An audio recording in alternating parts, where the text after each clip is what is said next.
This presentation is made possible by these amazing individuals and organizations. Whether it was through Patreon, Super Chats, Super Stickers, or by watching, liking, and commenting, I really appreciate each and every one of you.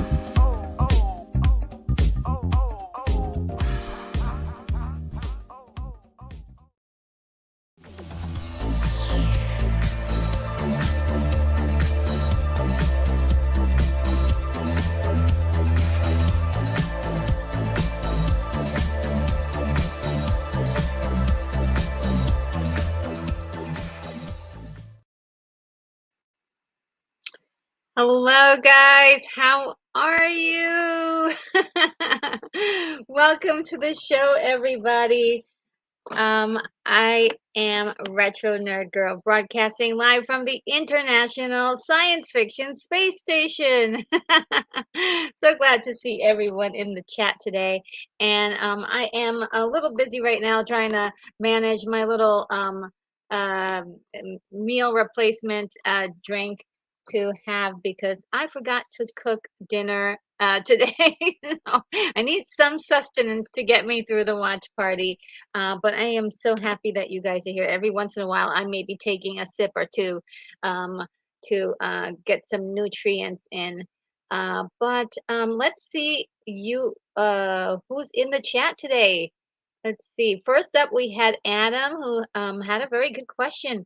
Um, before I answer Adam's question, um, if anybody knows in the chat what the details are behind it, every once in a while we'll get a movie that has a discrepancy about what year it was made. On IMDb, the movie Legend was listed as 1985, and some other places it's listed as 1986. So there is some discretion as to which year it was actually done in. For our purposes, I'm probably going to change the title to 1985, but there is some discrepancy about that. Another movie that faces such troubles is the movie 300, directed by Zack Snyder. That one also has a year discrepancy on it. So every once in a while, there's a movie or two that has a year discrepancy on it. So let me know if anyone knows the history behind that for this particular movie.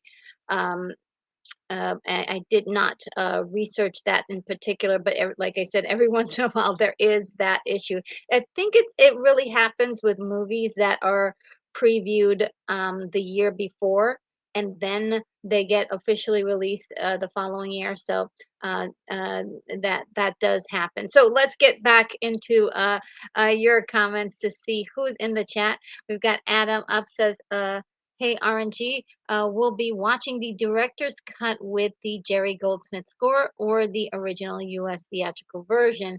I managed to answer this just to give him a heads up before the video. That I don't have the director's cut. I'm going to be looking at the theatrical version, and yeah, that's the one that I remember, but I have not ever seen the director's cut, and I would love to see it. Um, and Adam says, okay, both versions are on the two disc DVD edition. Thank goodness from 202, 2002. We'll be watching with you. Thank you. Oh my gosh, this is going to be fun. Jack says, hello from Texas. I'm with you, RNG. Mine is the Tangerine Dream soundtrack. Also, Jerry Goldsmith's score is just as good. Saw this upon release. Should have done better at the box office. Tim Curry rules in this. Yeah, I mean, I was very surprised when it did so poorly. Um, but you never know with box office. It's not a. I think it's sort of it doesn't really tell you if a movie is good or not. Let's just put it like that. And Keith, he says Hooper the hippo just walked through and said, "Please tell Aunt Retro to hit the mic button, and he will gladly hit the like button." Such a funny hippo. Oh, thank you so much, Hooper, for telling Keithy to tell me that. And if everybody, I hope everybody can hear me. Yes, I see that Keith E. further down the line has said that he hears me. So thank you so much. I get so into it and I forget. Check to see if people can hear you. One day I'll learn. Uh, Keith E. says, "Yo Siri just kind of massacred that, but he would hit the like button." Yes, I got it. I understood. um, and Outcast Creative is here and says, Retro Nerd Girl, annoyingly, I'm pretty poorly today. Oh no, I'm so sorry. So resting up tonight, but hope to catch you on my mega anniversary stream tomorrow if you can pop in for a tiny bit. Good to see you, Keith. Yes, I will definitely try to do that. Just send me the link, and I will do my best to appear. And Keith E says, thanks, Outcast. I plan on getting there after I get home, probably 1:30, and then stay for the duration. Good luck. Congratulations on hitting a year. That's right, guys. Um, let's say congrats to Outcast Creator for making it to a year on the platform. A lot of people don't make it that long. They put up their first video and think it's hey, I don't have a million subscribers already. Let's just give up. and Outcast Creative has been plotting away. Very nice videos, very informative interviews with people in the industry, and is doing a wonderful job. Definitely, your channel is going to blow up if you know. Once people start catching on that it exists. So keep up the great work.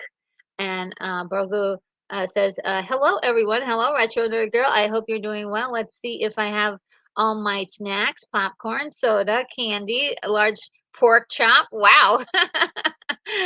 Okay, let's light this candle. Wow, a pork chop."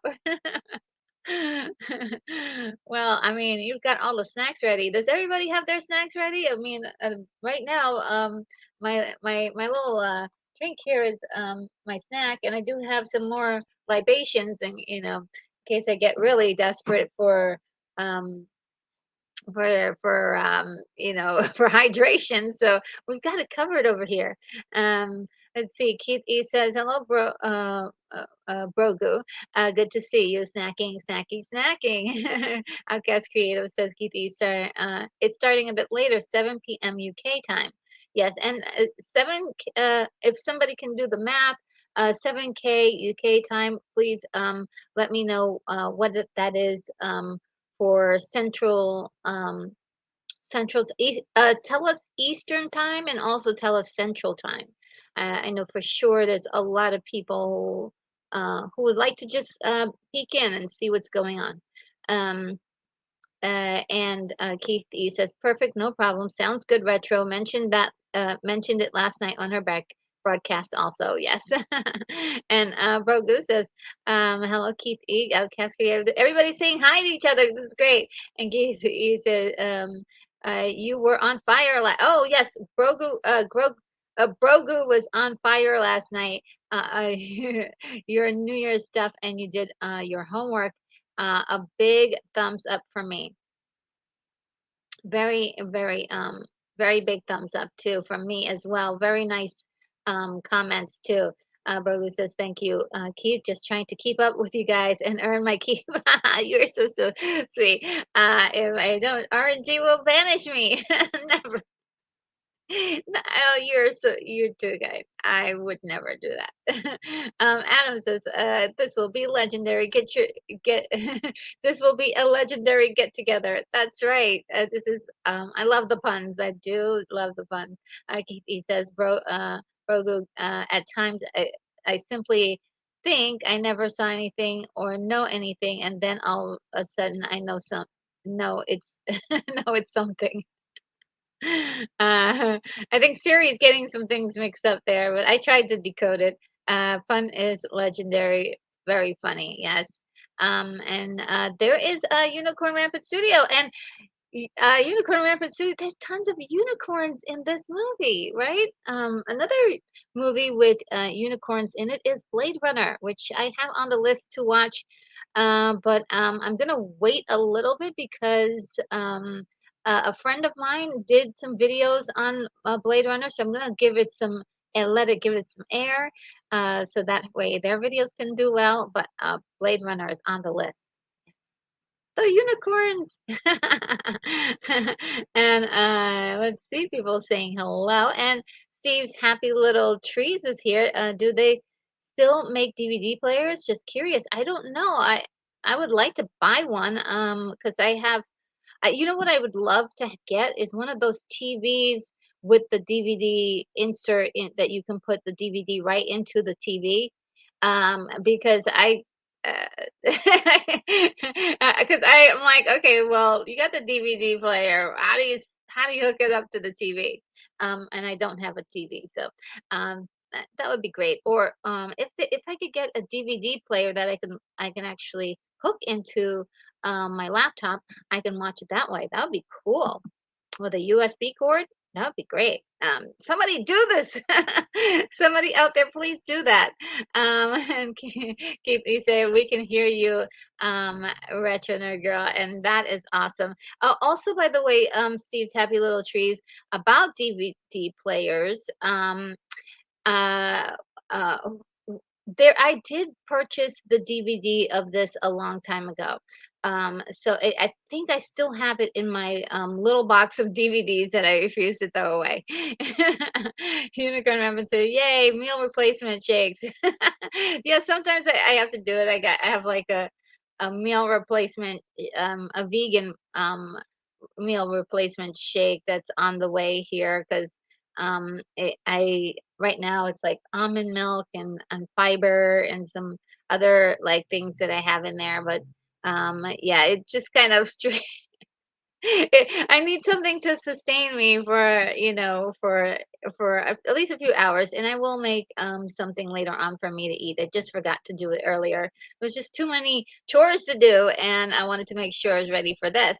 And Adam says, released in the USA in 1986, in Europe in 1985. Okay, okay, got it. Okay, thank you, Adam, for the research because that's really something that I need to, to deal with. I was like, oh no, I was gonna change the title from 1986 to 1985, but I think I'm okay then if it was released in 1986 in the U.S. Thank you. Jack says my VCR is set for Stun. Got my copy on VHS for 99 cents when Blockbuster was moving into DVDs in the 80s. Oh, okay. I'm sorry. I'm sort of VHS DVDs. I'm getting them mixed up, but DVDs. Yes, they still do make DVD players. Steve, Happy Little Trees. DVD players are available. You can hook them up to anything. There's a ton of them out there. You can get them from really cheap um, on a place like Etsy or what's the other place? Um, AliExpress, Temu, all those offshore places. They'll send you a DVD player that you can hook up to your computer. For a second, I'm sorry, I confuse DVD players with VHS players. Sorry about that. Um, and Jack says, my VCR. Oh, that's right. Okay, and Steve's happy little cheese says, usually the date discrepancies are due to American versus European release. Yes. Um, and in the case of 300, I think the movie was previewed in December the previous year and then finally released in March. And Keith E says, "Unicorn, I'm just gonna be here until the movie starts." Oh no, you're leaving us after the movie starts. Okay. So sorry to hear that. But thank you for being so supportive and hanging out with us. Rogu says the discrepancy of the year of the movie, maybe this filming was interrupted twice. Oh wow, I didn't know that. First, the studio burned down to the ground. The secondly, the death of Tom Cruise's father. Oh wow, I did not know that. Ay ay ay. Simply Steve says, we have to acknowledge that Simply Steve is here. How you doing? I just been loving your presence in these chats lately. Well, it's just a fantasy movie, which by the early 80s wasn't a good genre to try. Yeah, that's why the box office people weren't really loving on the fantasy genre anymore, and us fantasy lovers really had to, to just like take our slim pickings where we could get them. And but Legend was a nice touch. I really did love that movie. And Unicorn, and plus more. I think for Legend, I couldn't convince my mom to go to the movies to see this one. This is one I think I had to wait until it came out, so I didn't get a chance to see it in the theater. And Unicorn Rapids Studio says, "Sounds good. I should be here the whole time." Oh, great! And he's got his popcorn ready. And Jack says, "Already had my leftover steak taco. Ooh." And Corona is chilled. Ooh, a nice chill Corona. It's been a while since I had a chill Corona. El Necron is here. Hello. Says, man, I'm about to head out. Absolutely love Legend. Have a great viewing party. Oh, thank you so much. El Necron. I had so much fun watching his Witching Hour death metal show last night. It was so good. And El Necron says, Brogu, thanks for stopping by the Witching Hour. Brogu, you stopped by the Witching Hour? That's so cool. Uh, Oh, look, it's Bonzo Kilborn. Oh, another thing about El Necron, we're going to be doing a show next Wednesday evening, and I will let you guys know. I'll give you all the details by then. Uh, but we are doing a show on drive-in movies that I think we're going to talk about drive-in movies, and we're also going to talk about Sam Raimi and his films. I'm not a big Sam Raimi. I don't know all of his stuff, but the things that I do like from him, I absolutely love. And so, yeah, I can't wait to talk about Sam Raimi's films, the ones that I've seen and loved. And Bonzo Gilborn is here. Hello, RNG. I can't stay for the whole thing. What is happening here? But it's always good to see you. Oh, great. Well, thank you for stopping by. I really appreciate all you guys that are stopping by to say hi. And Brogu says, El Necron, your channel is awesome. Thanks. Thank you for the great content and music. Yeah, I wish you were there when I was there, Brogu. But it was so, yeah, it was a great show.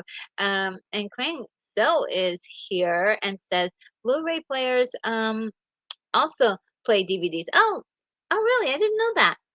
Maybe I should get one. Hmm. Maybe I should get one. Um, it's I haven't I don't have a Blu-ray player and I haven't collected any. I know Blu-ray collections are really the big deal, the rage now. Um, but yeah, maybe I'll get into that one day.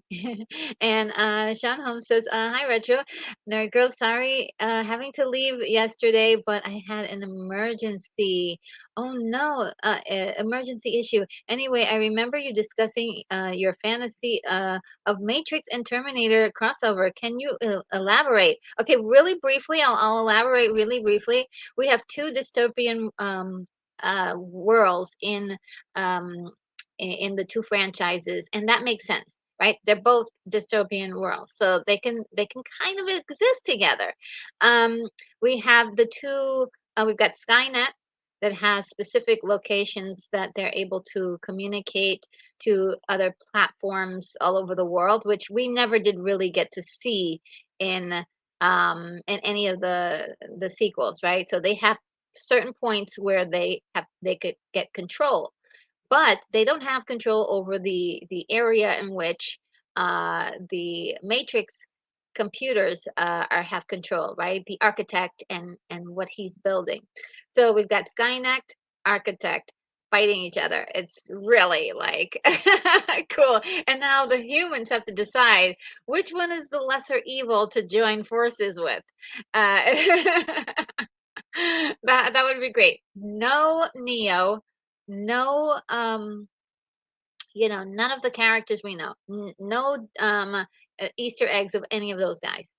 So this could actually act as a prequel to the Matrix franchise, or it could act as some time for far further along in the history, or maybe just not even tell us what time it is or when it is. Just do it. Just do it. So that's my little idea. I have to give Tim Talks the credit for actually mentioning that yesterday. So it wasn't my idea to come up with it, but when he brought it up, I said, logically that could work. That could work.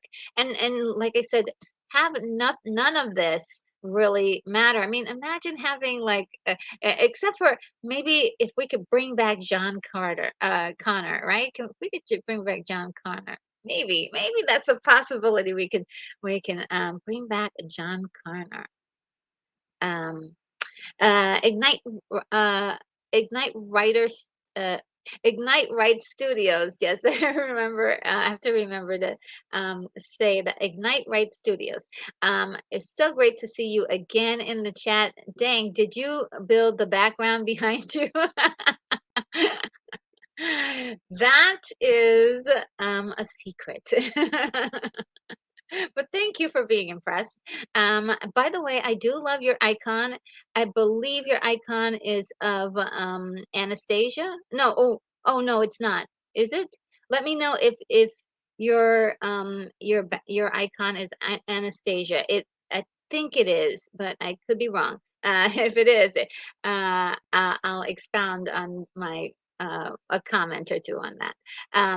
And Sean Innes says you can also get up-res DVD players and resolution like 480p if you don't have a have Blu-ray discs. Oh, I didn't know you could do that. Thank you, Sean Ennis, as well for telling me that. That's I didn't know that. Going So says, I so vaguely remember seeing Legend as a kid. Oh wow, okay, so this will be good for you to get a refresher on all the things. And Bonzo Kilborn says, there are portable DVD and CD players with USB cord for laptops. Not expensive either. Okay, yeah, I Yes, I had sort of a brain a blip on that. Ignite Writes Reviews. Sorry, Ignite Writes Studio says I still own VHS tape and DVD players. They are at home flea markets. Okay. Yeah, I do. I have a small box of VHS tapes I can't seem to let go of, and I have a small collection of DVDs. I never did go in on the DVDs, but I did go in on digital, which I really regret, but uh, at least maybe I can go in on Blu-ray sometime in the future. And Adam says, keep in mind that Blu-ray players play DVDs. Okay, yes, didn't know that. I know I don't have one. And let's see. And Ignite Writes Review says, sorry, why do I want to put reviews on the end? Ignite Right Studio says, "Oh man, I love drive-in movies." Oh yeah, yeah. I've never been to a drive-in movie, but there are certain movies that have been on the drive-in um, movies, and so that's what the part I'll be talking about. The movies I saw that were definitely drive-in movies. And Kind So says, it seems like there has been a recent push to make fantasy the next big thing, but unfortunately, few of the movies and series have been good. Yeah, I think so, and I think the better way to route to go for the movies would be to go towards maybe more serious movies for a while because or even like historical epics or something and it, it's just kind of hard to know what people are gonna really attach to. So you gotta, it's a risk. Making movies is a risk, and trying, you gotta try different things. But I think a lot of people are a little bit tired of the same formula of everything. You need something fresh and new. Um, and Unicorn Rabbit says, "Uh-oh, Terminator." A rabbit hole, yes. And a white rabbit by that, which is a reference to the Matrix. And Ignite Right Studio says, yes, it is. Okay, that is one of my favorite non-Disney, Disney-like, now that I think Disney owns it now, movies. I cry like a baby when I watch that movie. It's every time I watch that movie, I sob. Like I'm like like ugly face sobbing. Like, oh, it's bad. It's bad. But the story is so good. And Jack says it's good to see great practical effects with spectacular sets combined with the best matte painting backgrounds, not like the days of CGI and blue screens. not like today's CGI and blue screen, and an original story. Imagine that. Yes, that's one thing I like about this. And Moonbeam 87 is here. Hi. Oh, is this Let's Watch Legend? Yes. Watch. We're watching Legend, and let's see. Brogu says you can play DVDs in many of the game consoles. Oh, really? If you have any Xbox or PlayStation, they can play DVDs. Oh, sweet. Very nice. I had no idea. I need to I need to travel to the future a little bit. All right, and so we're done with that portion, and it's time for me to set up some things. I did try to do a little pre-setup, but I now that we have discussed that the um, oh, I thought I made some changes here. I'm gonna put in the name of the we are watching Legend.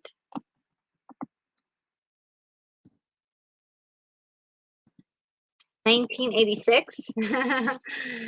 um,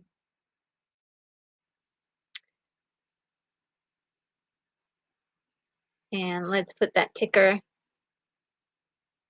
Watching Legend 1986, match your coffee with the timer beside me to watch along with us. Okay, and so that's done. I got two new comments. Um, and Guangso says PS5 does Blu-rays. Oh, really? And Moonbeam 87 says it's a great film. I own it on DVD. The guy that played Honeythorn Gump was German. Ridley Scott was German. Ridley Scott loved it, thinking a fairy from the Black Hills would sound German. Oh, interesting. Interesting. Moonbeam 87 says, but the producers wanted Alice, the woman who played Blix, to voice Gump. Oh, okay. I see. I see. That would have been interesting. uh, Having that actor be a voice replaced by a female. All right, so let's see if I can get the slide up um, for the movie.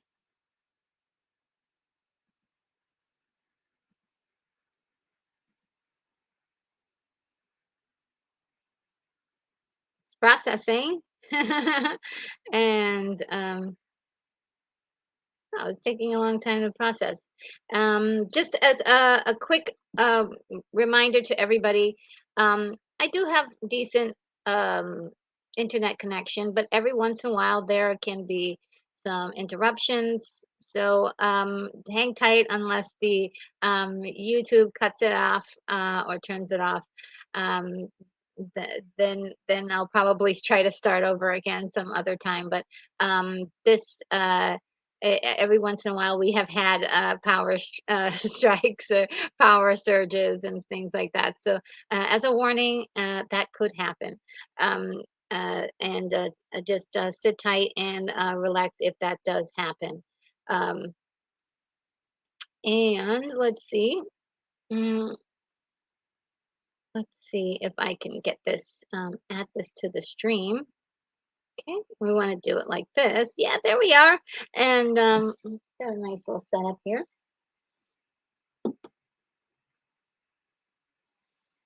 Okay, and the timer will be placed right back here, so that way you can see the timer. So let's get the timer together. Gonna get everything together. We're gonna have put on my headphones, so there's no copyright issues with sound.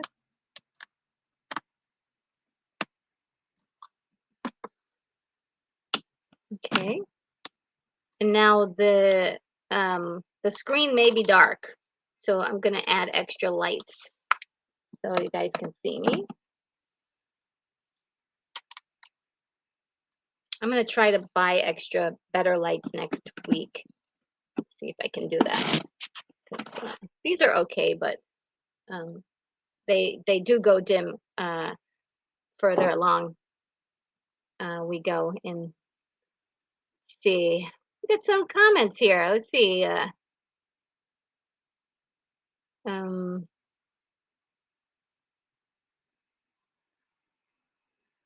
and ignite right reviews. But why do I want to put review in front at your ignite right studios? I said it's so good yesterday. Ignite right studios says, um, how weird is this movie? And uh, Moonbeam says 1986 was a great year. And Unicorn Rampant Studio says never really watched this one, just caught parts on HBO over the following years. Oh, really? Yeah, yeah. It was really big on HBO. And Ignite Rights review right, Ignite Rights Studio says it's okay, Ed. Everyone does that. Might be changing the name. Okay, let me know what you change it to. Um, but yeah, it's fine. For some reason my mind wants to say reviews at the end. Do you make reviews? What do you do on your channel? Let me know. Um,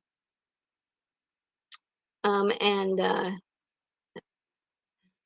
And Moonbeam says it's pretty weird but fun. I had always had a lot of fun with this, especially when Tim Curry gets on the on screen. I'm just like ridiculously funny. And this is only an hour and 34 minutes, so it's a very short one. Shannon says, I once went to New York City about 15 years ago to see a badly damaged print of Legend. Even all busted up, it was still great to see on a big screen. Oh, that's cool.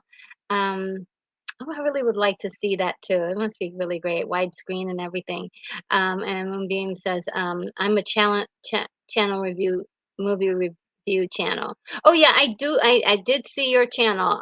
Yes, you are a movie review channel. I was asking Ignite's review since they were changing their name.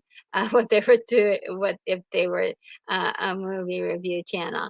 Um, let's see. Okay. So I'm gonna get started with this. So, whew, um, give me 1 second. I'm gonna turn on a fan because it's getting rather hot in here. Give me 1 second.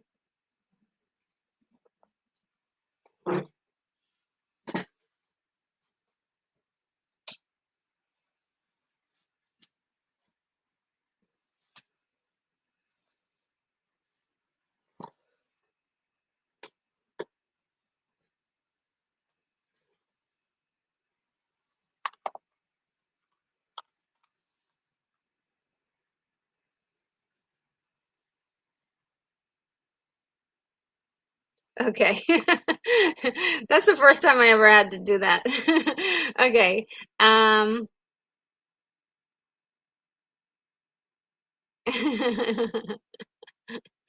And Ignite Right Studio says, yes, bring on the weirdness. Yay. Okay, so here we go. Um, let me get it set up. Okay. So, just to let you guys know, while I'm watching the movie, I will not be able to see the comments that you are making. And so at that point, I guess you guys will be talking to each other. But every once in a while, I can look over at my auxiliary computer right over here, and I can see a few things that you guys are saying. And, if there are any new people to show up on the stream, do let them know that I will not be able to see their comments right away, or and I will though after this stream is done, look at the comments because it's one of my favorite things to do is come on and see what you guys are saying in the comments. So that's I will see them, but eventually, but not right at the moment. So let's see. Uh, we're gonna check to see if this is the right brightness. Yes. And so what I'm going to do now is that I'm going to count down from 5 to make sure that that's down here.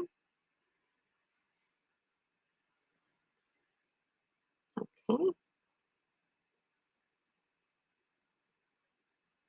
Oh, let me just see who you guys made a few comments real quick. Turn on a fan, should we look away? LOL.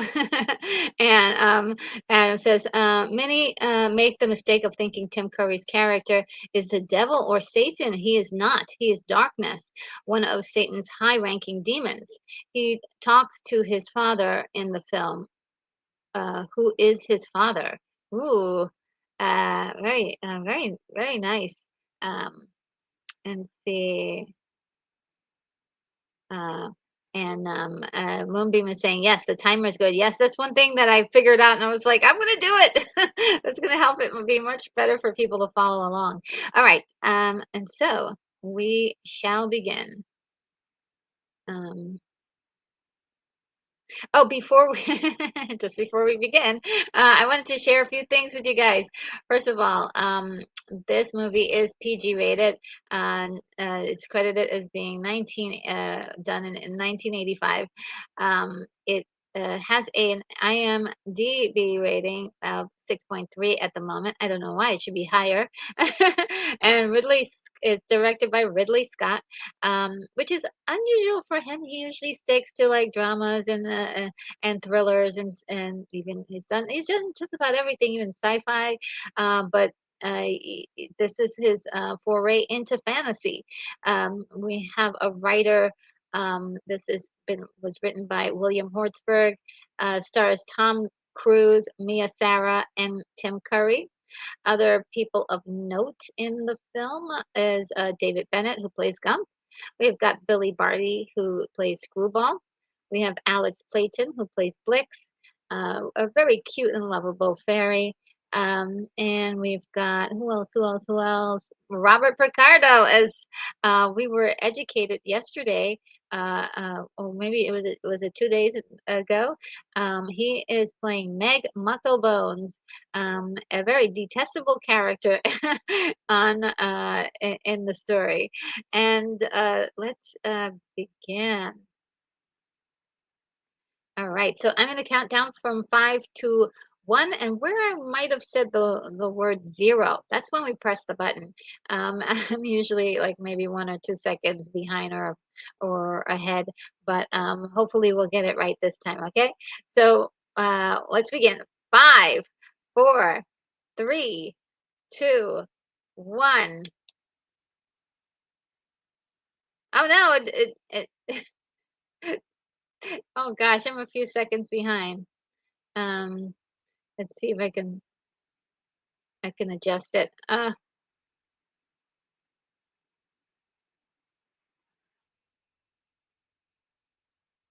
Okay, I matched it up. Now.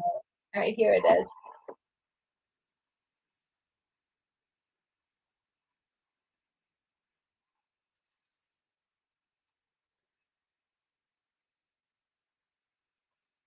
Oh, perfect. All right, so there's the timer, guys, right there.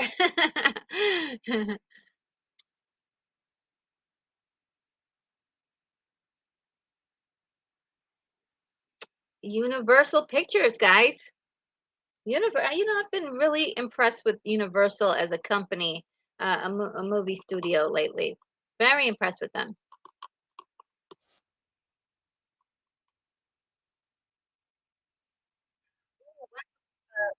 So before there was such a thing as the world was shrouded in darkness. Then came the splendor of light, bringing life and love into the universe. And the Lord of Darkness retreated deep into the shadows of the earth, plotting his return to power by banishing light forever. A precious light is protected, harbored in the souls of unicorns, the most mystical of all creatures. Unicorns are safe from the Lord of Darkness. They can only be found by the purest of mortals. Such a mortal is Jack. Jack lives in solitude with the animals in the forest. A beautiful girl by the name of Lily loves Jack with all of her heart.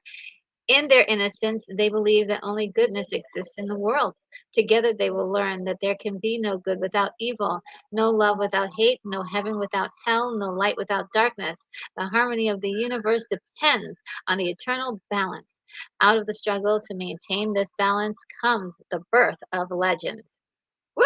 I can't believe I said that. I can't believe I just read that. But wow, how they set up the story is really fascinating. So the key to all of this are the unicorns um, that are in this protected um, area here. Look at how beautiful that looks. So magical.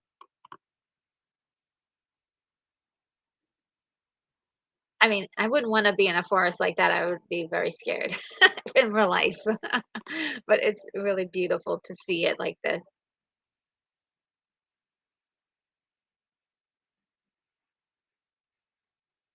Oh, this is gorgeous.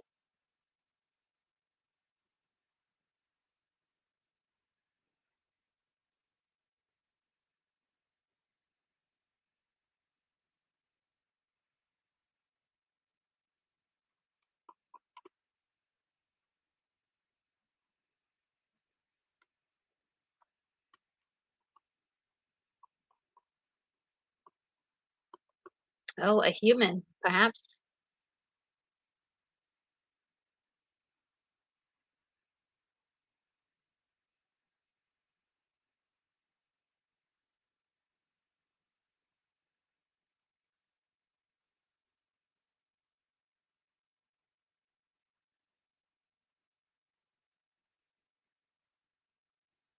Ooh, it's not a human.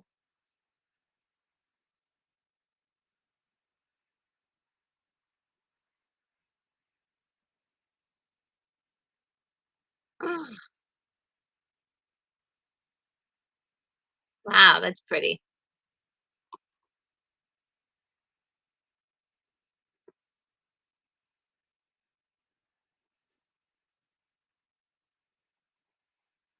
Wow, that is gorgeous. Wow.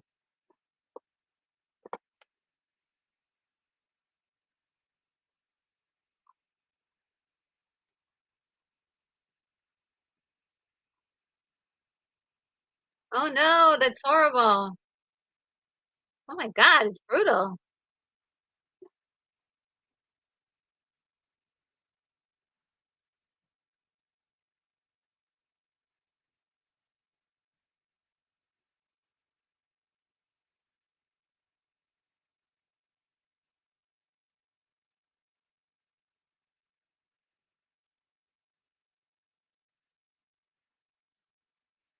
He's so dramatic.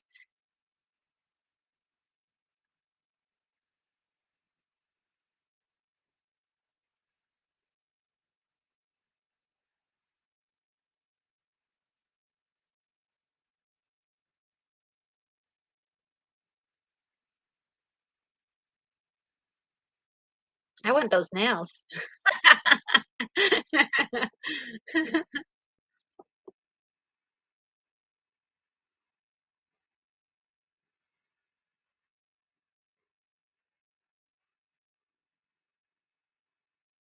Wow, that's so gross.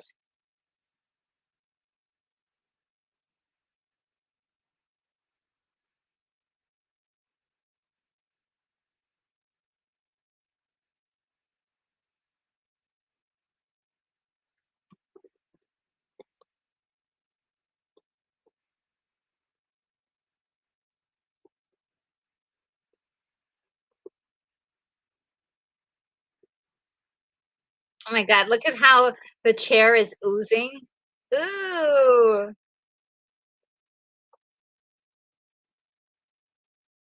that is really intense.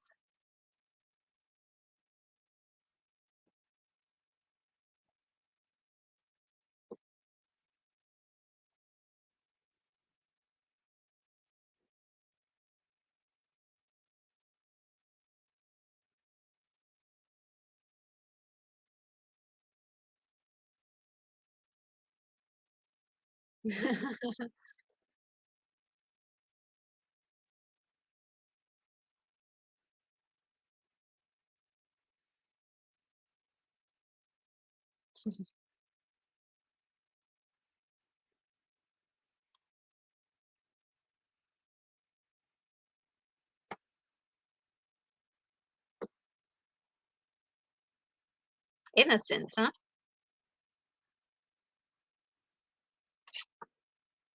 Oh, and there's Mia Sarah. Oh, she's so pretty. I had a huge girl crush on her. Oh my God, this is so beautiful with the red flowers and everything. Just like a hint of like little dots of red in the scene. Oh, so pretty.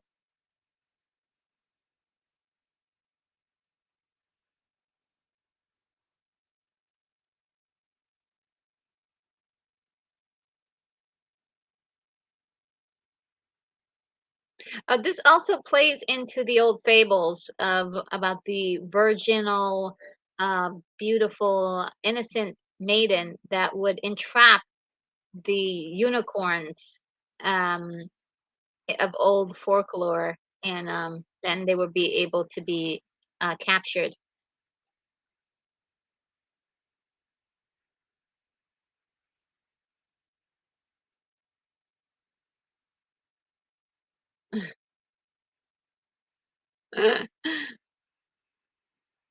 She's a little mischievous, isn't she?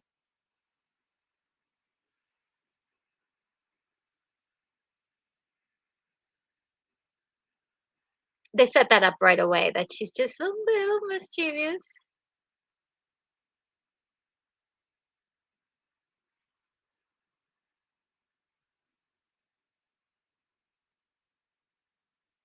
She's not supposed to be doing that.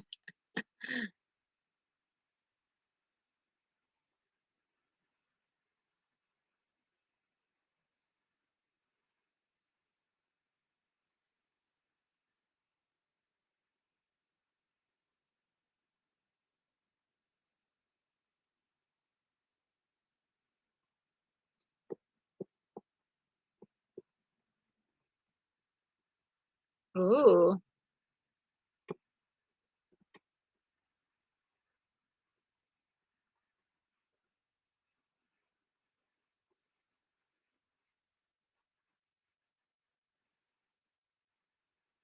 She knew that she took a biscuit.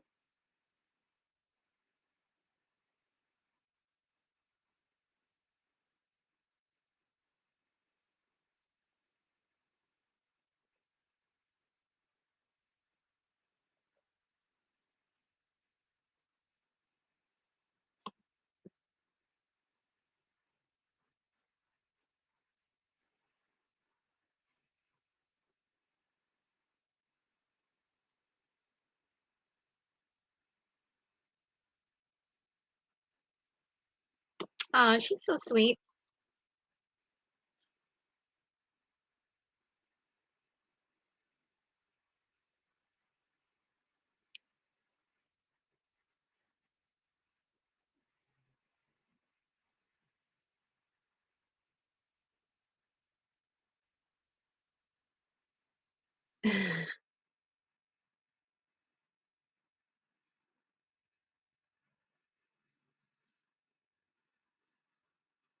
Oh my God, look at how beautiful. Wow.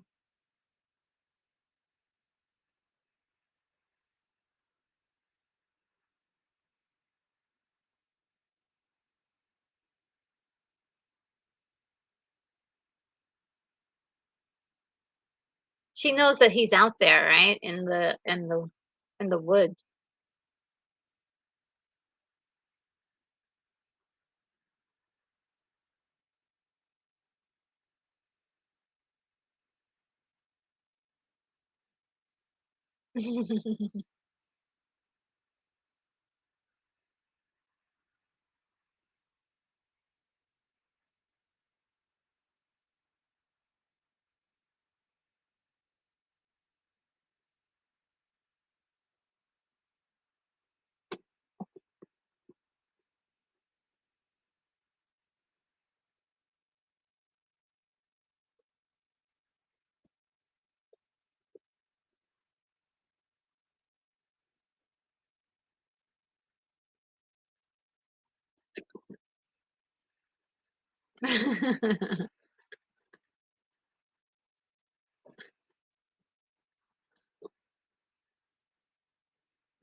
He's kinda like Tarzan, isn't he?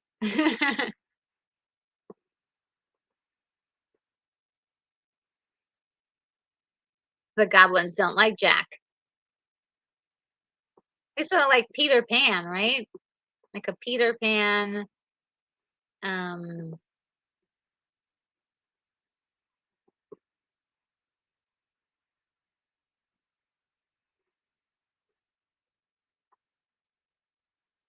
wow, that visual looks really good. I don't know about you, but my copy is beautiful.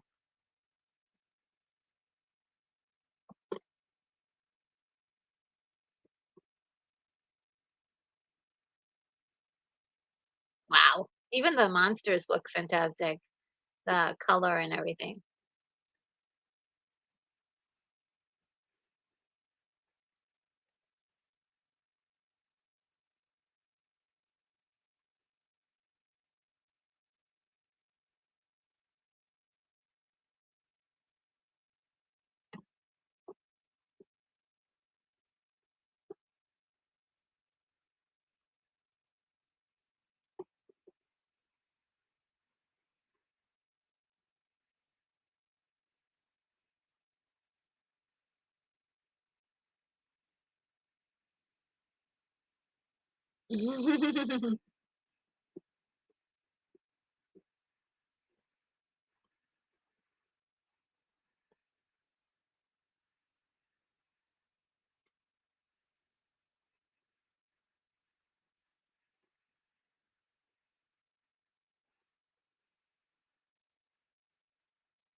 It's the unicorns, guys.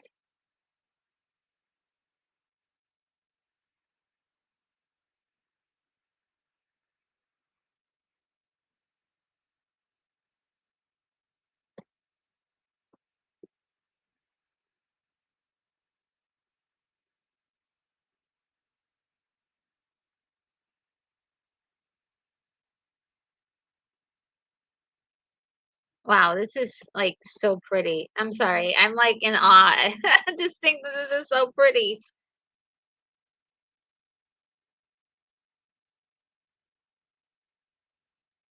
Let's see what you guys are saying.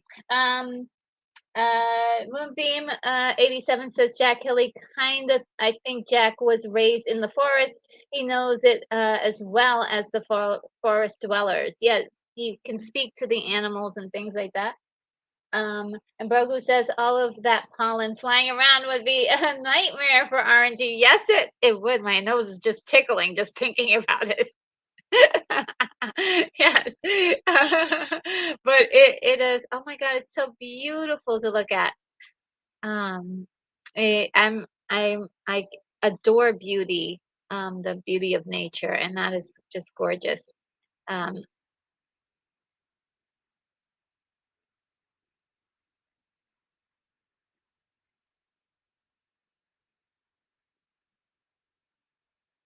that girl is like, I do love the way that she's like, she looks so innocent, and there's just a hint of like mischievousness in there. She's like, I want that thing for myself. You can see that saying, her saying that in her eyes, you know.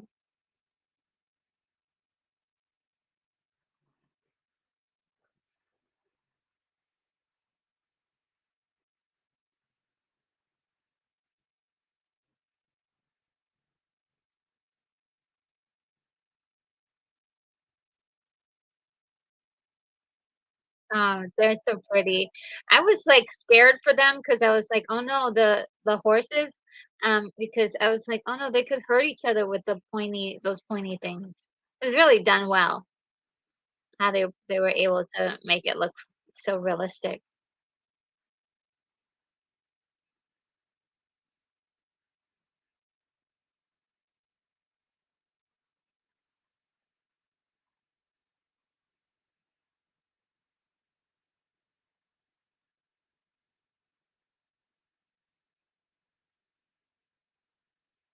It's almost like she's possessed a little bit. She's like, "I need to have it."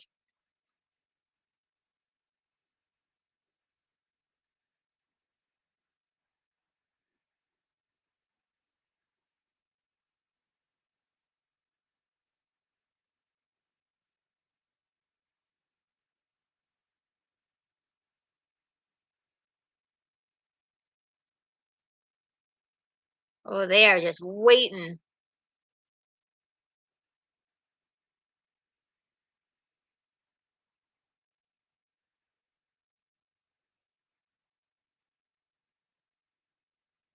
And Jack is like, "Ah, what do I do? What do I do?" At this point, I think he should have just yelled it out and said and, like, called out.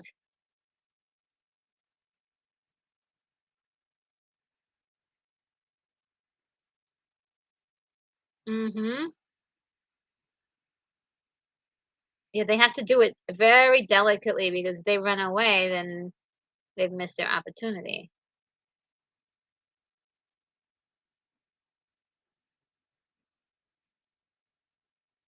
What a great shot that of just the hand reaching out there. What a great shot.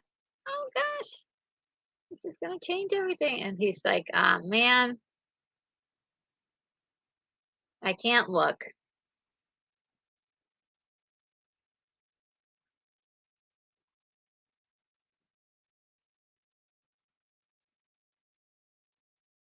Wow.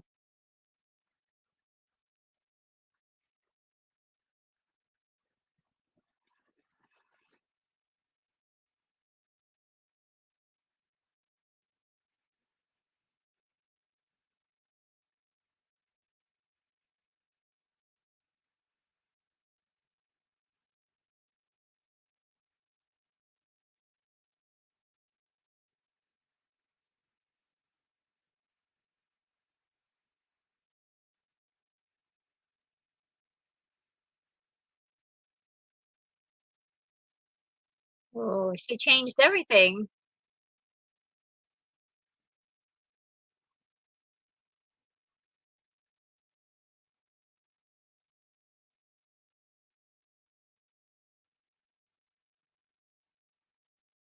Probably those things probably kept falling off, the horns. Probably they probably kept falling off the horses. I gotta find out about the behind the scenes.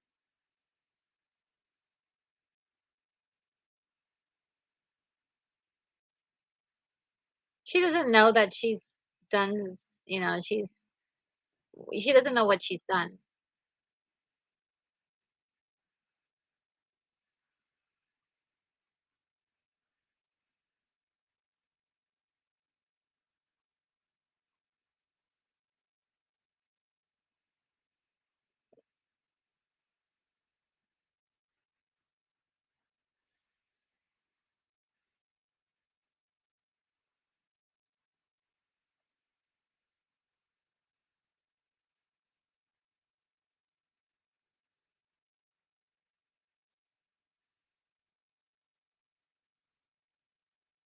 He wasn't playing around.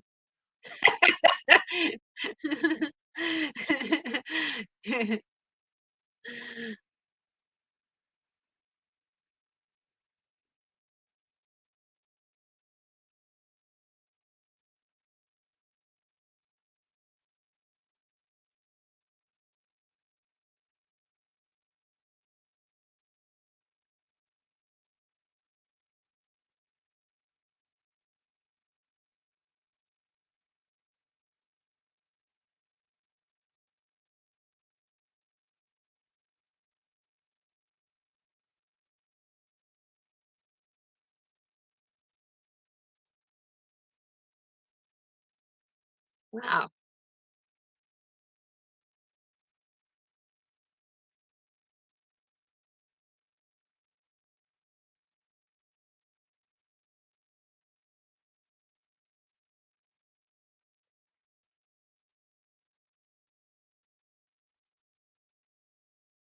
Uh-oh.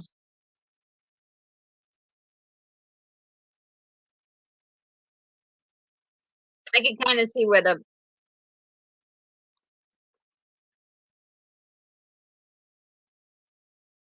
oh snap. That's right, I forgot that he was underneath. Did he get the ring though?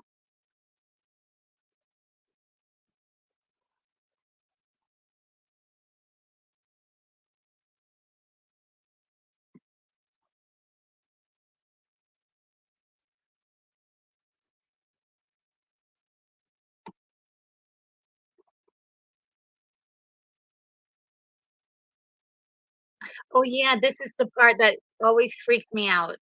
Um, I was like, "What happened? Why is this from the unicorn?"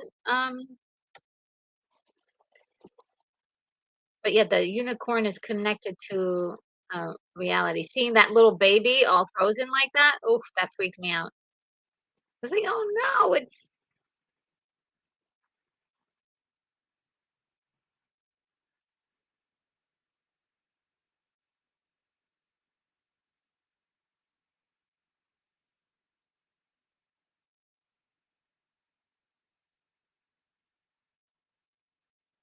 I like how the camera slowly creeps up on them.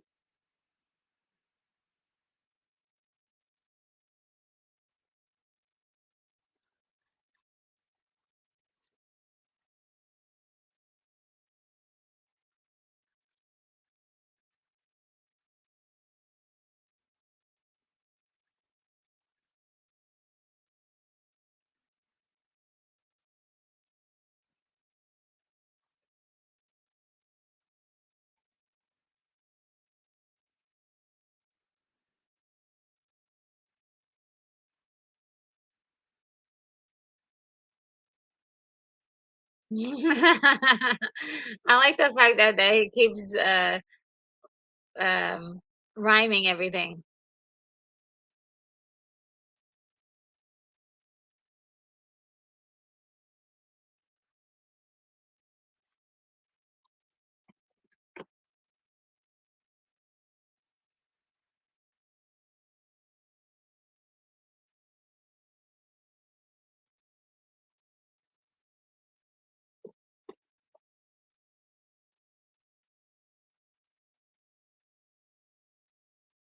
Wow, they're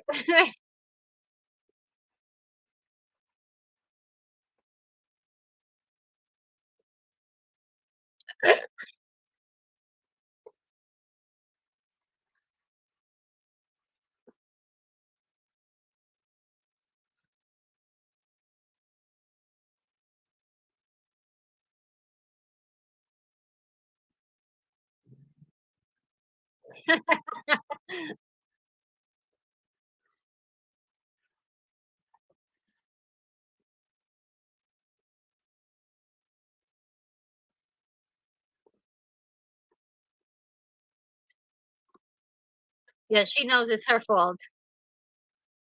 That all of this is her fault. But those guys were gonna chase down the unicorns anyway, right? So was it really just her fault? I mean, she made it easier for them to do it. But I think they would have gotten the unicorns anyway. What do you guys think? Let's see. Adam says, hats off to Tom Cruise. He's been on top of the business for 40 years plus now. Yes, right? So good. And he can transform into any character if if you let him. This is definitely outside of his wheelhouse. And he did this. And the other movie that he really transformed for was, oh, how beautiful. Oh my God, I love all this. Um, the other movie he transformed for was Interview with the Vampire. I mean, wow, he really um, became a different character.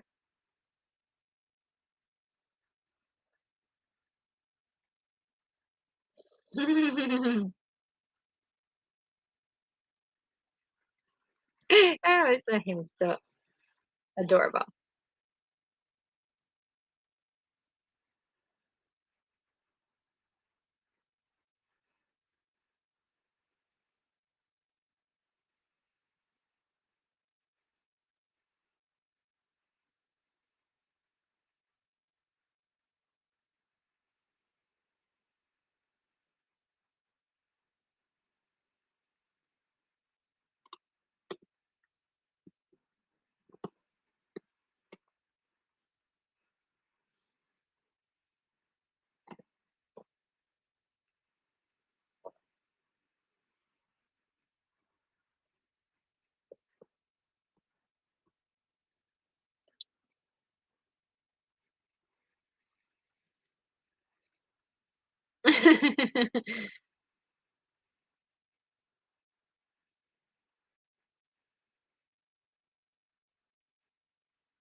Aw, he did it for love.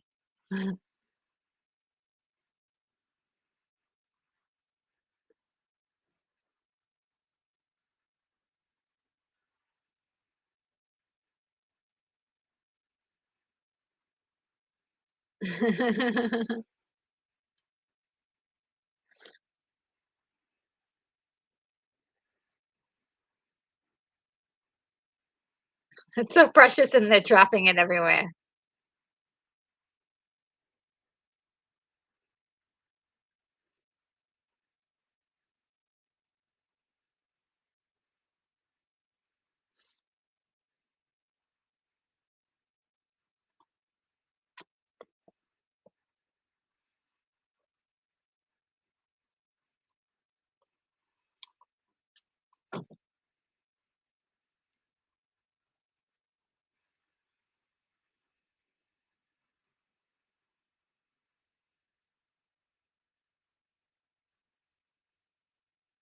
Um, Danny Staten is here. He says, "LOL, Tom Cruise."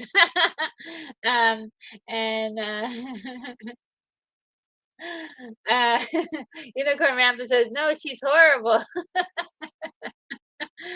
Jack's fault as well. Yes, it's both their fault.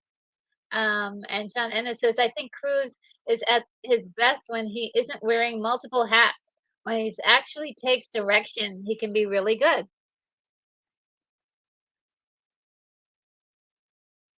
I think he's always good. I mean, in my opinion, I don't know any place where he's not good. Um,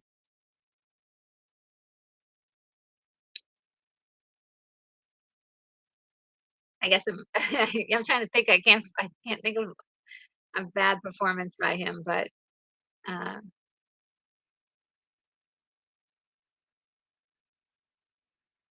um,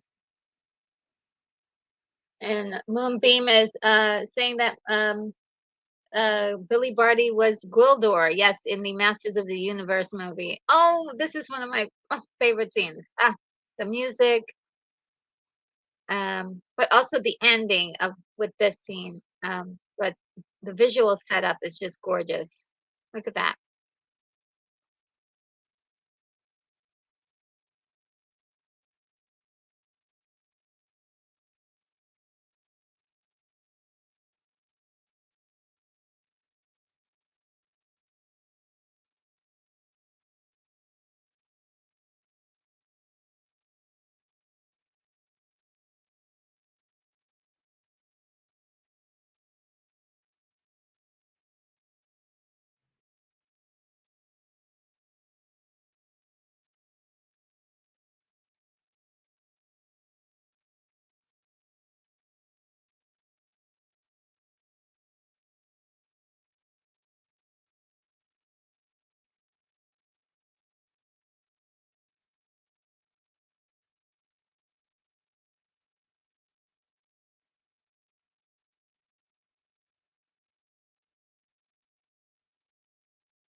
Look at how beautiful that looks. They have like a light underneath the horse and everything. So sweet. It's so pretty.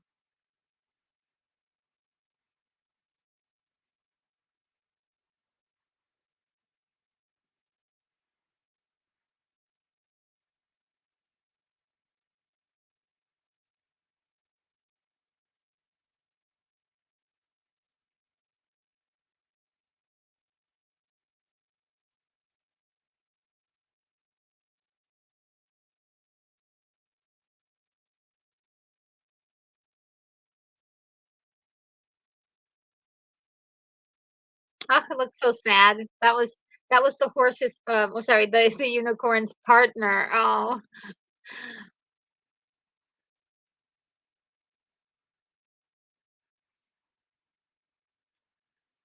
oh, I'm gonna cry. I'm gonna hold it together. I mean, it's not the most, but those are some beautiful shots.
Yeah, like this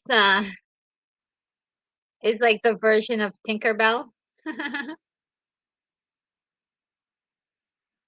think she even has a crush on Jack too. I think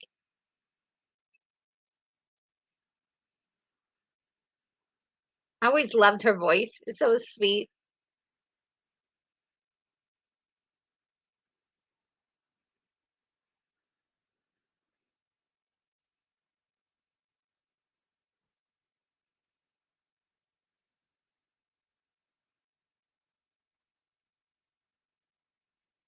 Oh,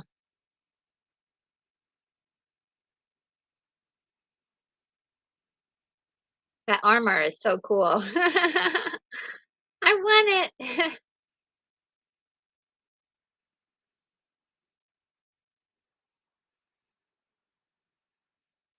Everybody's got sparkly glitter all over them in this movie.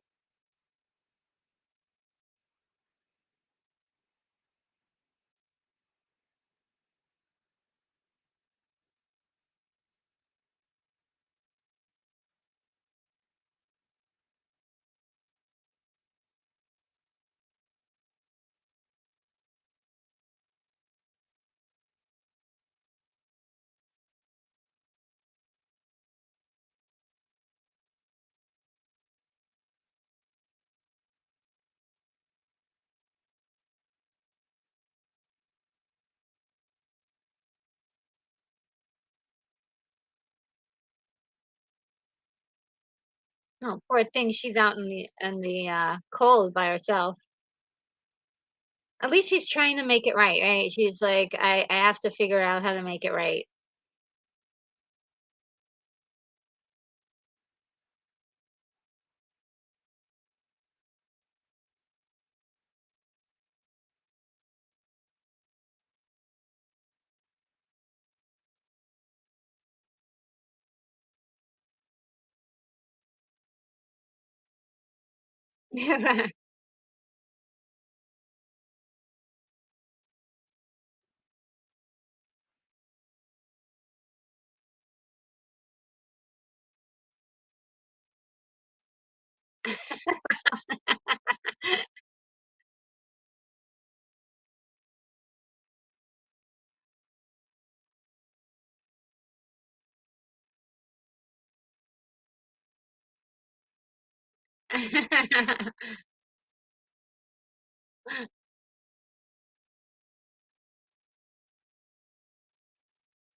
That's the only thing I would say about this is,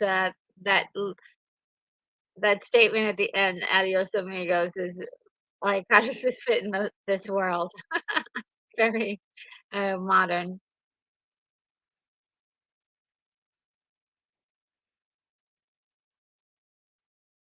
Yeah, the dawn is a symbol of the unicorns being alive.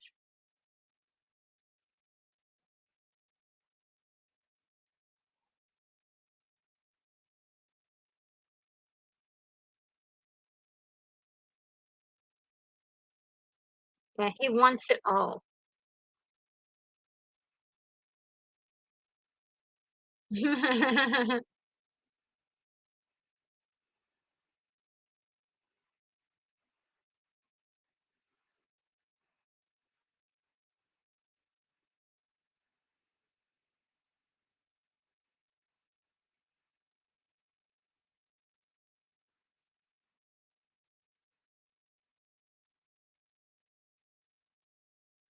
She's pissed that Mare is like,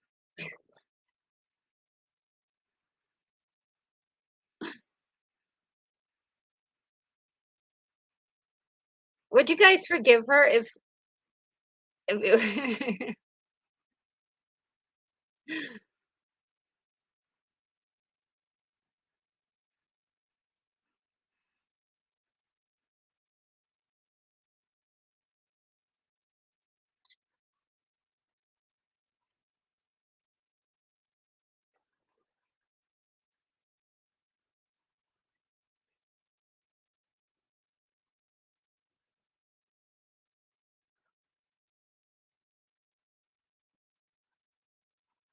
for a second, I thought he was gonna make it.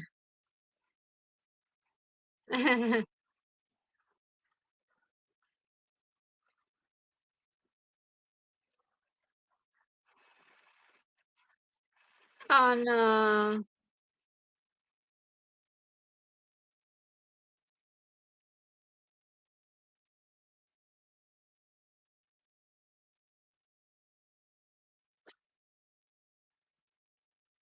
uh He's not. I think his hat is there's, like, something in his hat or something.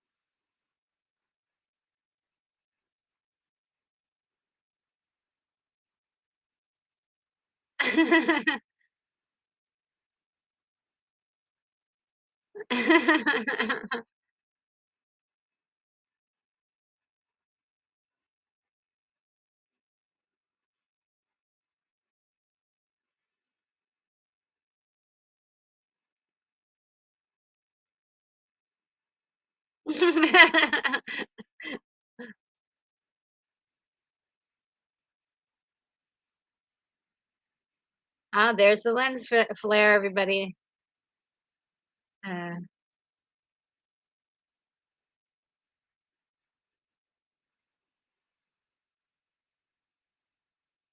there are parts of the script that reads a lot like a poem, and lots of um, rhyming going on. It's dark. This is not a film you can sell to kids, right? Because we got people getting chopped up. We got like skeletons, all sorts of things. Just like a touch too um, intense for kids.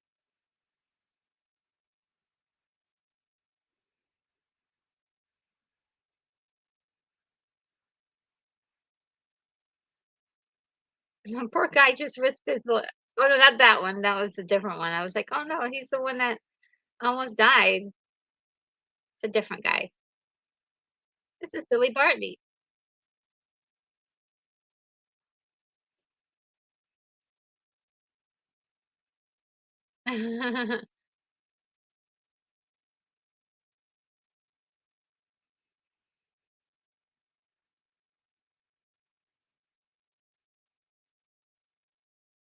Whoa.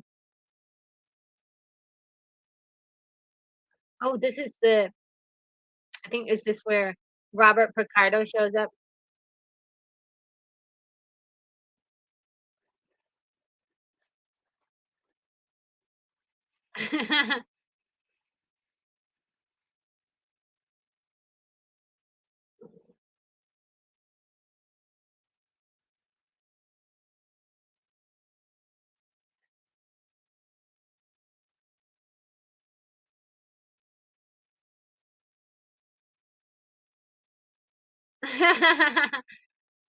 I love this what a great monster.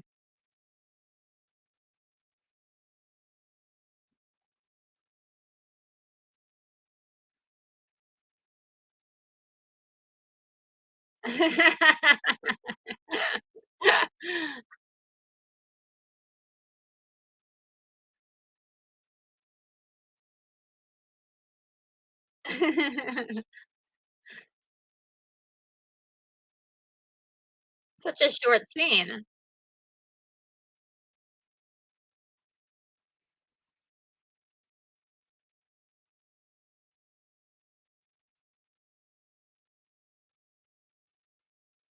Let's see what you guys are saying. Grogu, the creature that is serving Tim Curry's character Darkness behind me, remind me of the one that serves Rita Repulsa in the Power Rangers. Oh, I must have missed that. Sean Ennis says, young J.J. Abrams saw that lens flare. Maybe, maybe. Said, ooh, I like that. There's also lens flares in Christine, used brilliantly. So maybe he saw that and was like, oh, I want to put them in everything. um, and Sean Ennis says, here's to Robert Ricardo. Oh, and Adam says Meg Mucklebones had a much longer scene in the director's cut.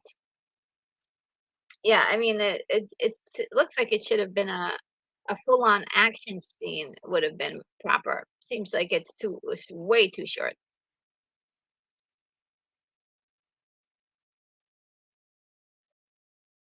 Whoa.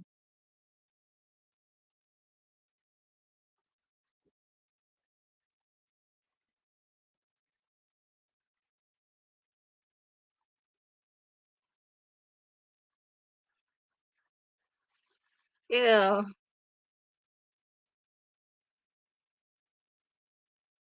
Yeah.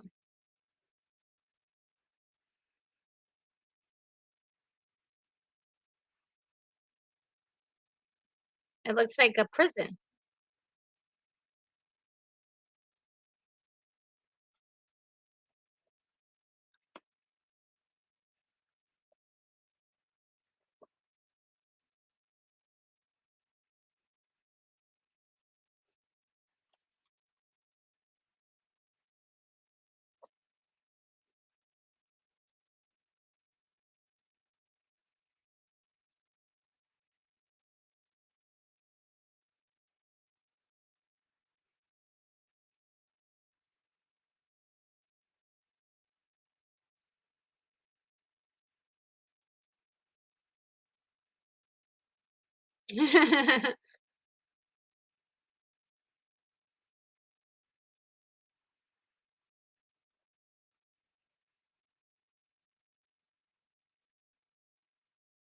Mm.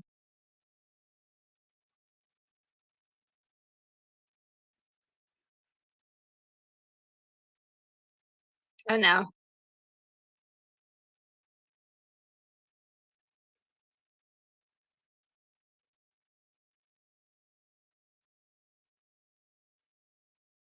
At least he told. the rest of them to hide.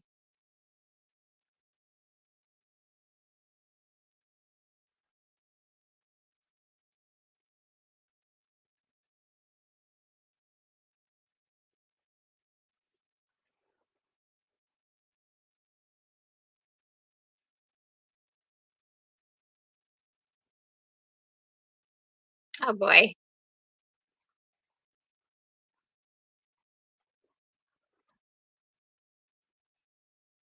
Oh no, they found him.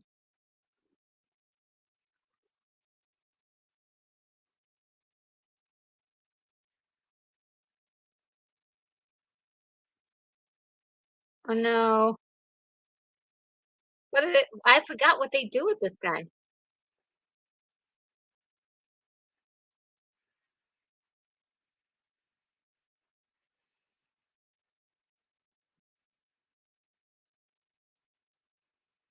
Ooh.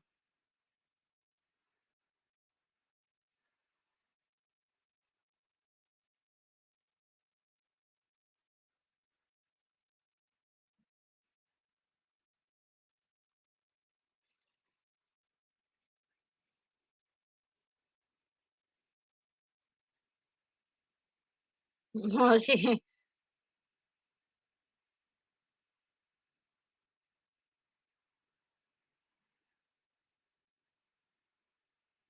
kind of weird.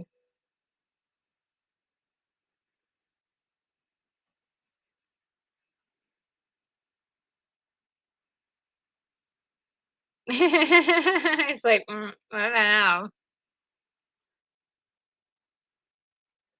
know.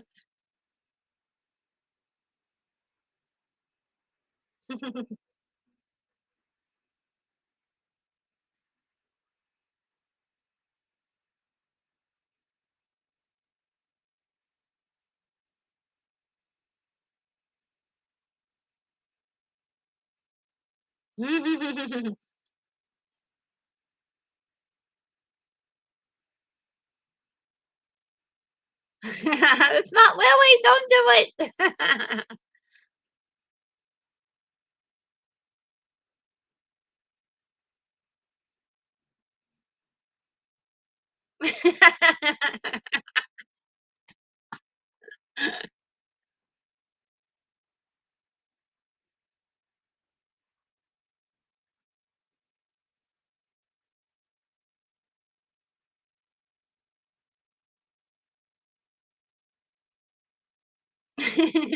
And everybody's watching.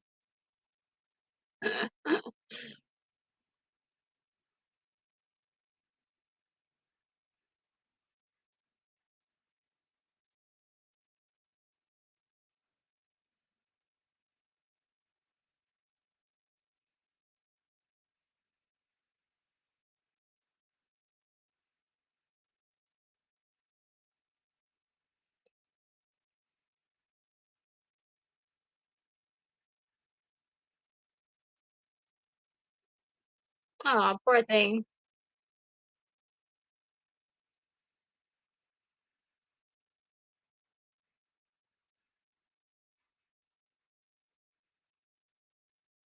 She still does it.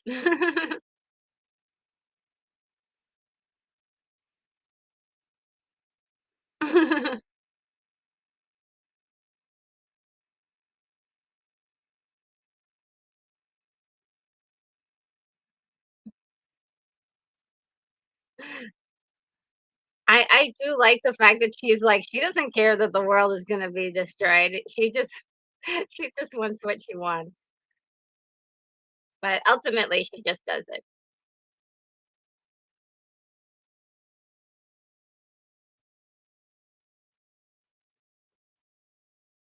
Let's see what you guys saying.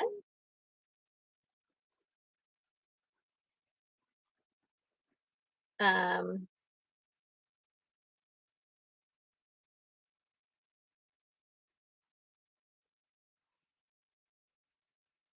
oh, Adam says, "Hell hath no fury like a fury scorned." Yeah.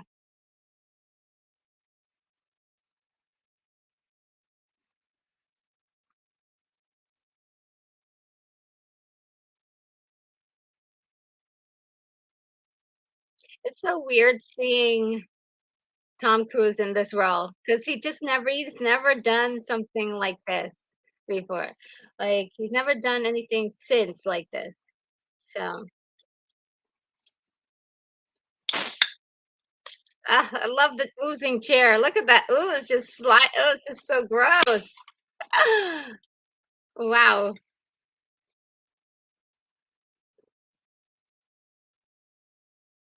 And the smoke that's gravitating into the fire. Wonderful.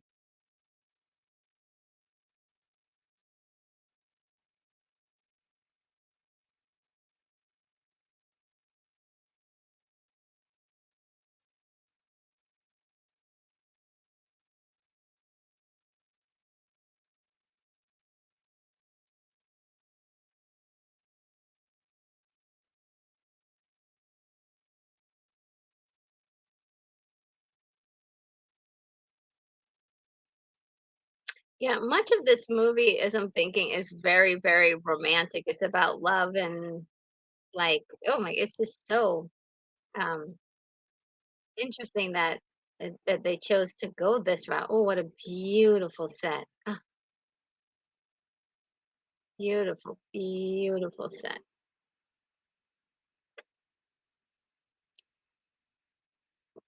It reminds me of some of the architecture that was done in some of the buildings in Blade Runner. Gorgeous, gorgeous.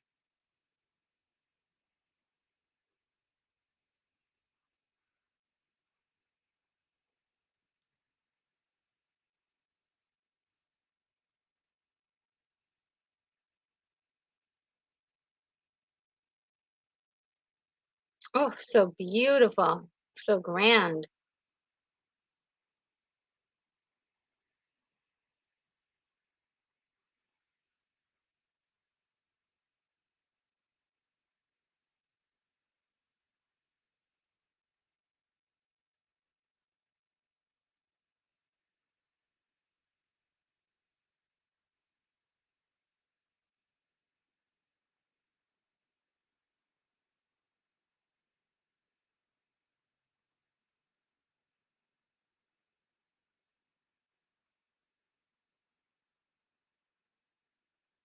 What great work.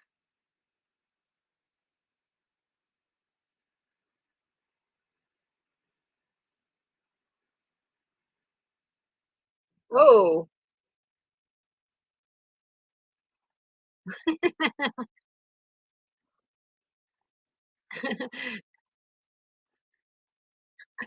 Gump is trying to fight him with his bare hands.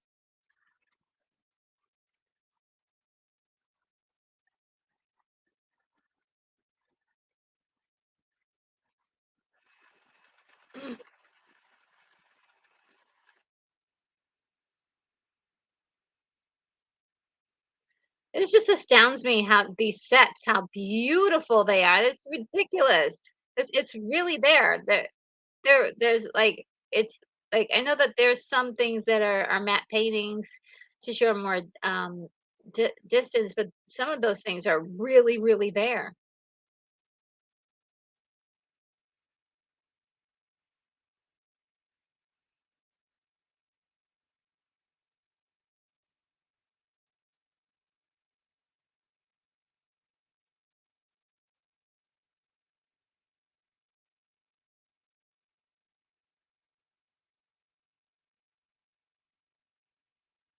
Oh,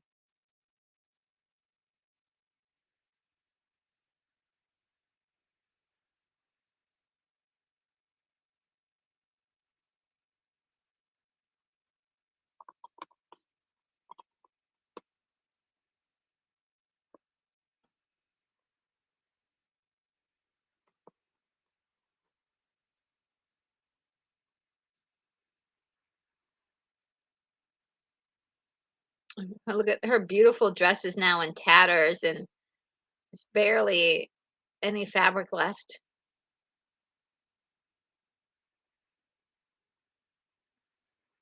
Ooh, gemstones and jewels and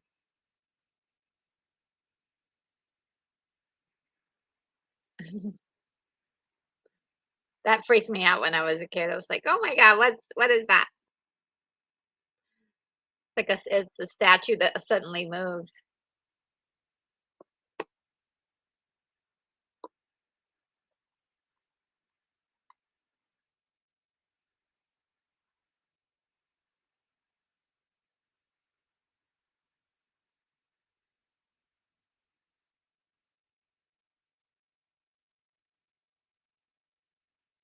Oh, this is so beautiful.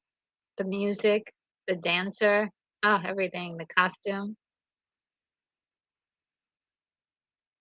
I like that you can still hear her um, like trembling, and she's like, "Oh my god, what's going on?" Shuddering, I guess is the word that you would.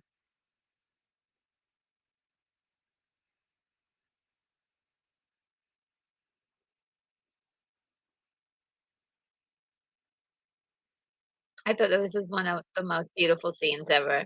The dancing and everything,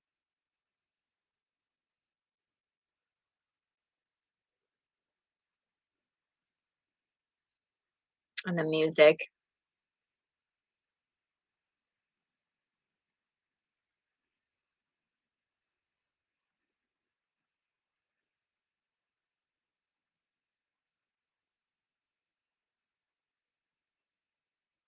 So pretty. And very gothic, right? Very dark gothic, fairy tale.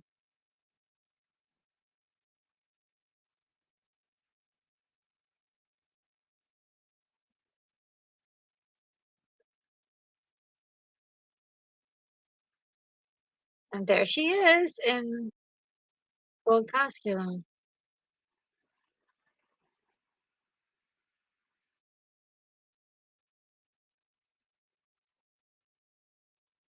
And then he reveals himself.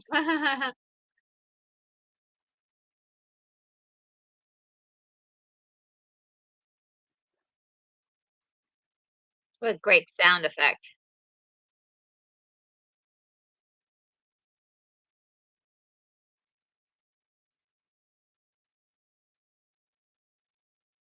I just love this music.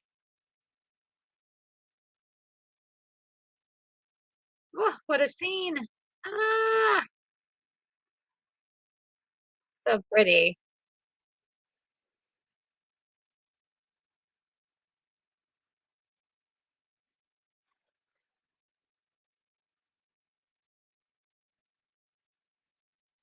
Mm.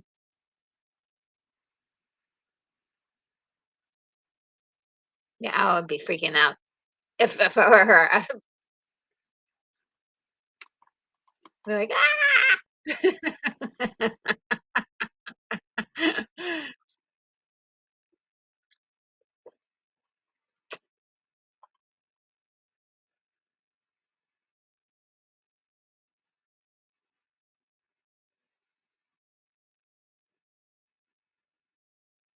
I always love that. He's like, already won.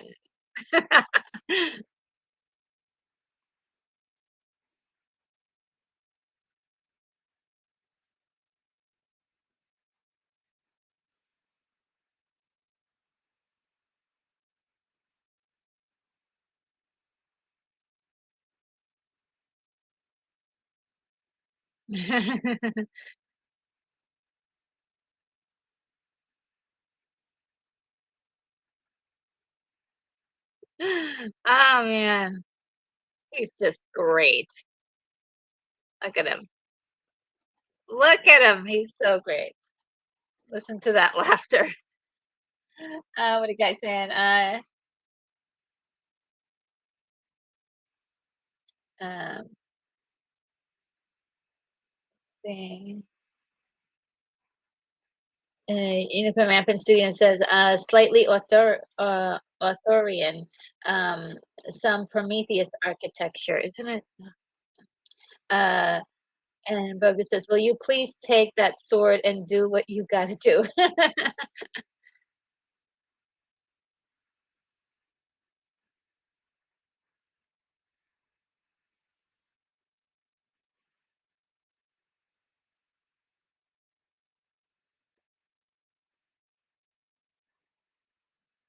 They're like, "Okay." He, like, announces pretty much what he, um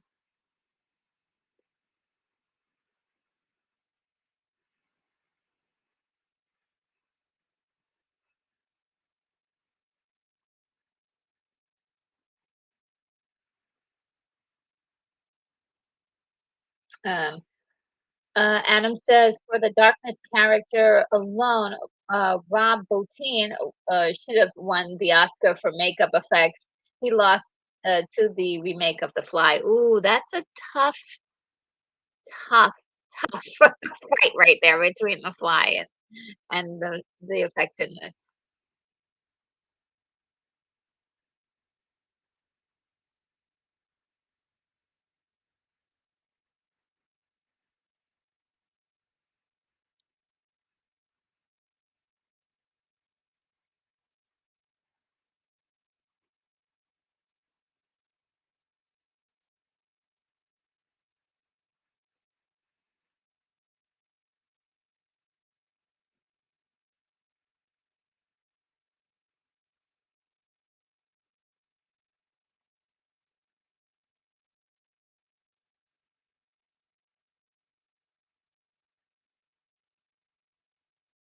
Ew, ah, that's gross.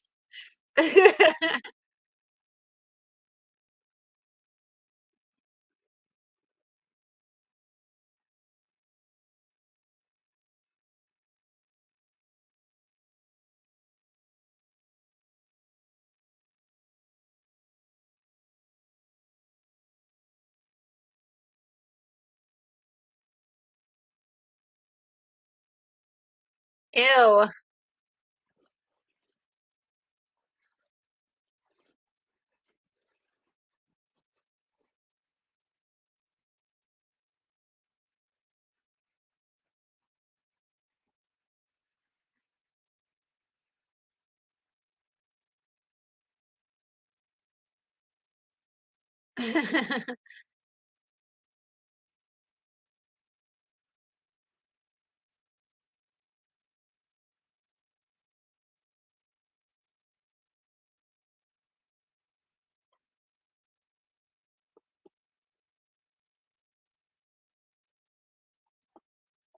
Oh, yeah, yeah, yeah, yeah, yeah. I forgot about this part. This is where they get all of the plates and, use them to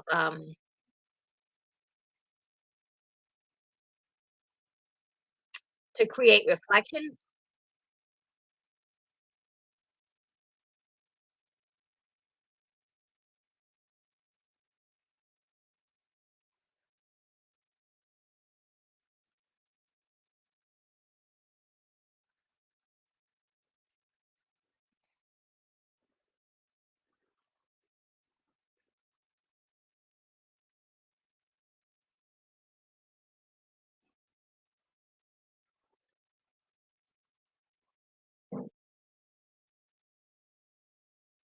Mhm.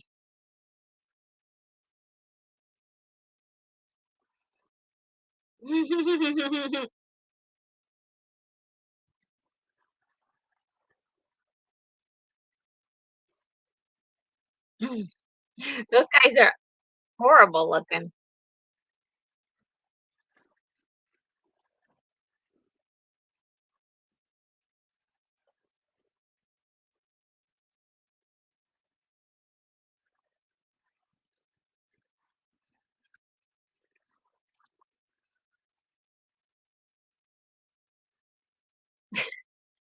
They're in trouble.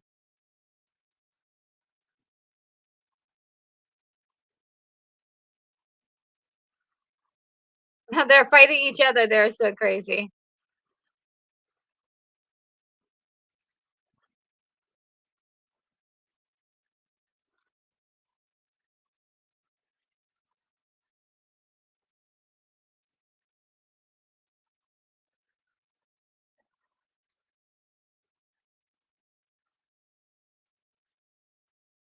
Ooh.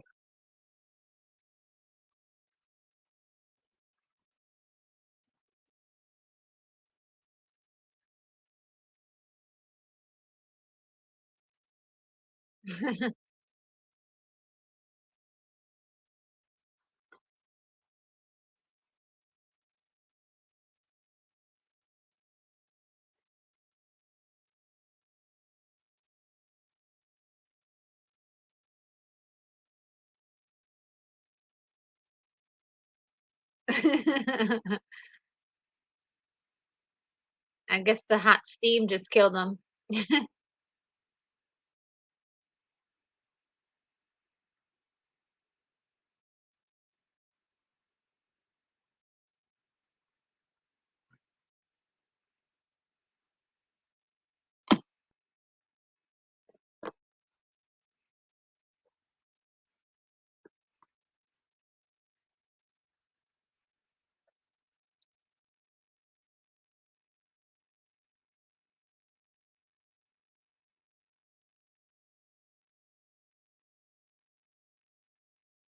Oh, there's the sunlight.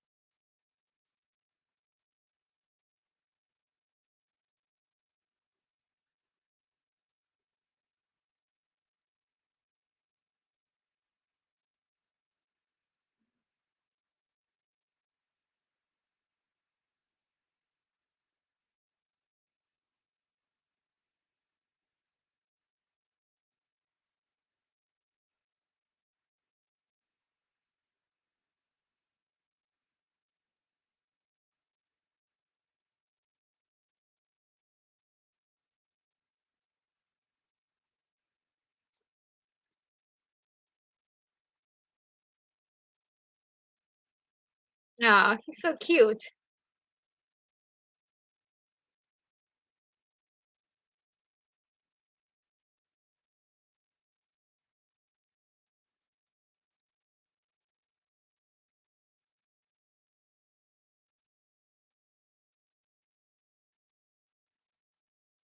Having second thoughts.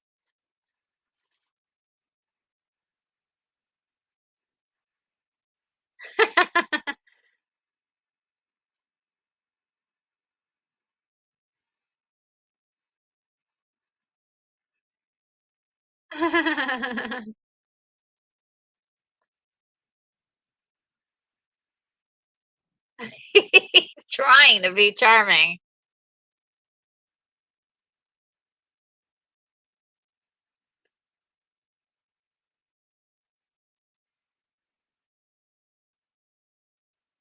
Oh, no. Oh, no.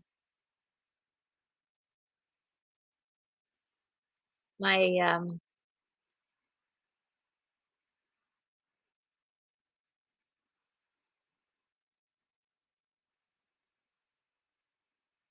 was having some internet issues just then, buffering.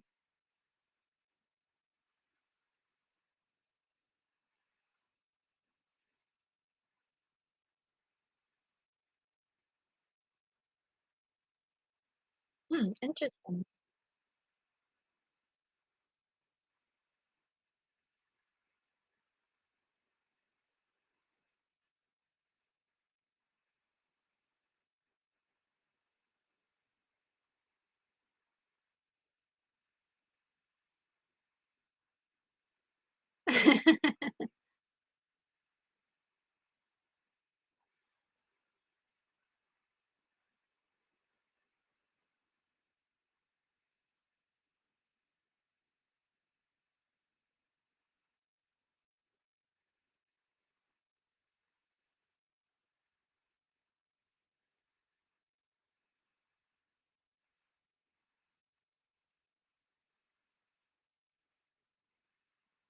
Ugh, that chair is full of ooze, guys. It's oozing, the chair is oozing. I don't think I could do it.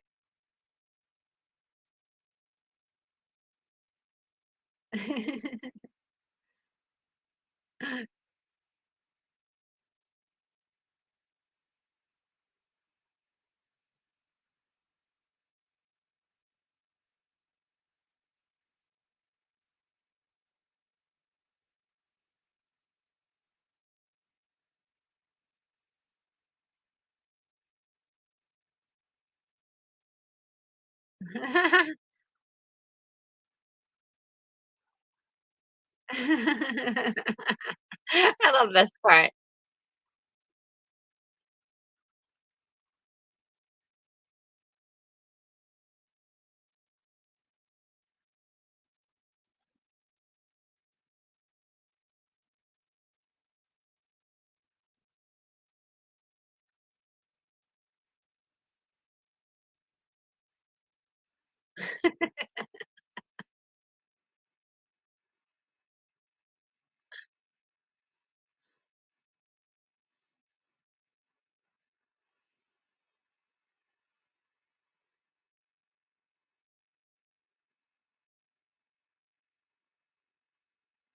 It's like, "What? This is like, a dream come true."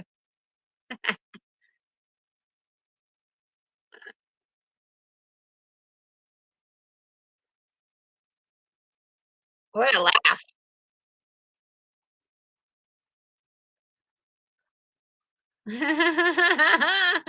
Yes.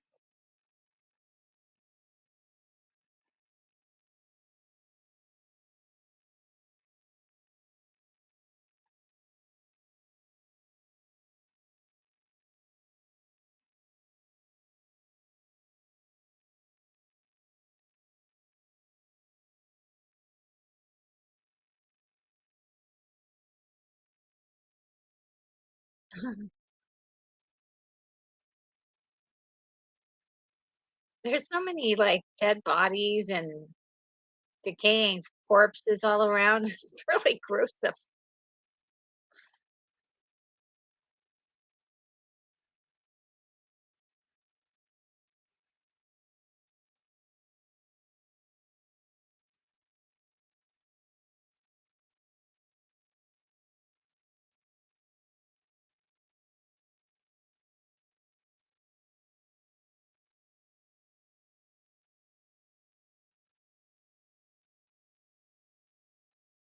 Uh-oh.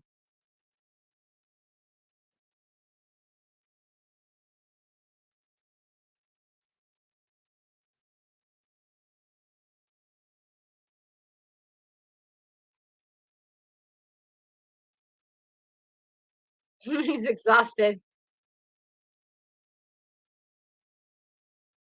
My god, if you could count the number of corpses in this movie, oh my god, there's so many.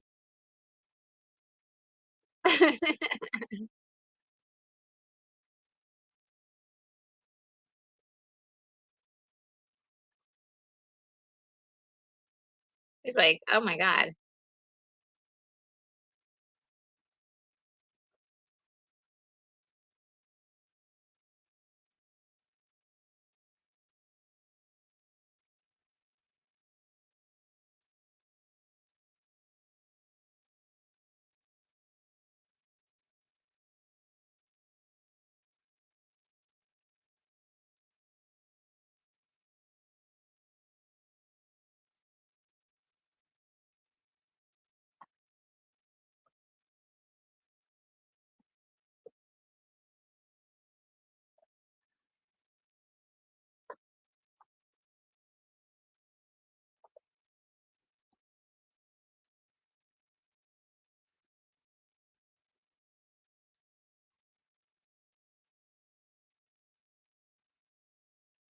Hmm.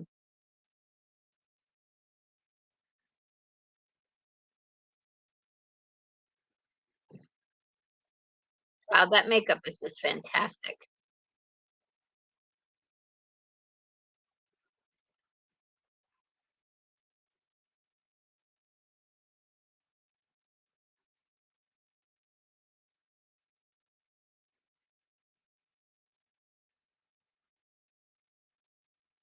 What a choice.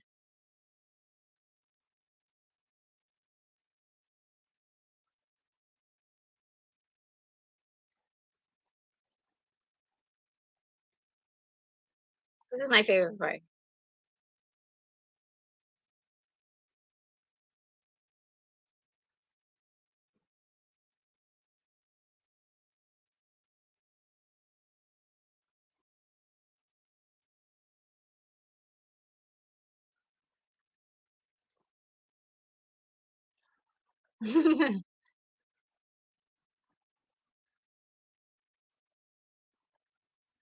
So the first arrow went through his neck. Wow. Now there are a couple of scenes where the makeup isn't so good, like right there. And I think that's because they needed to put it on a stunt person.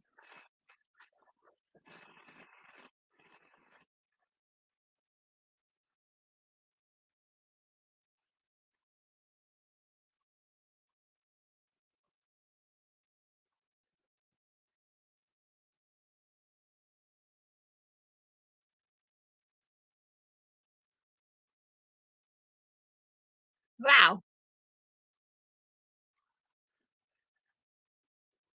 It just shows you how much more stronger he is than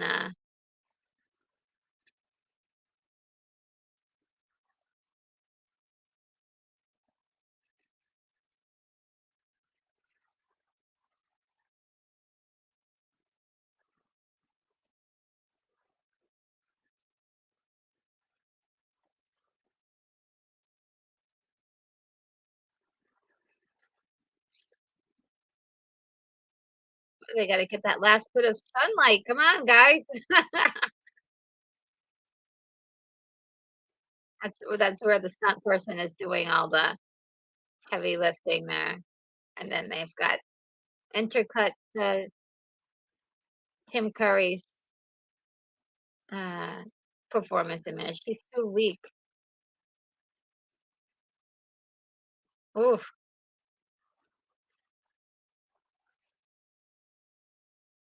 Whoa. I was so afraid with this one. Uh-oh. Grab it, grab it, grab it, grab it, grab it, grab it.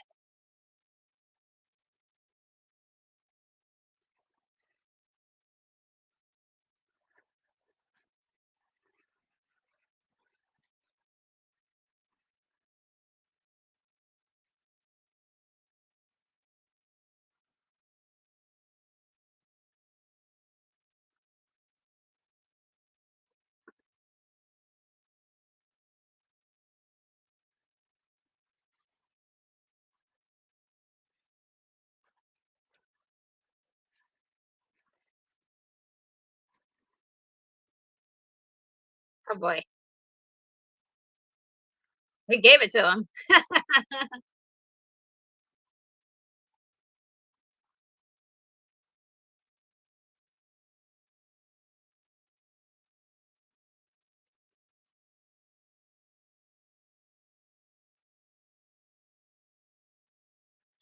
Oh my god.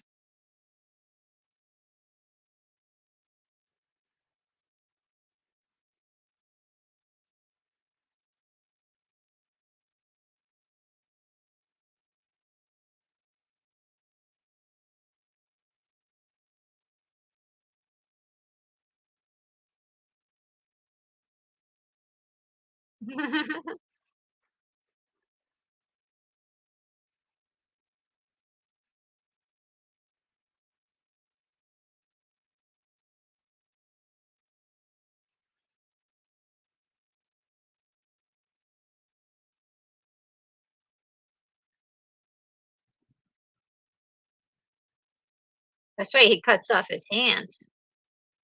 That's horrible. He'll be back.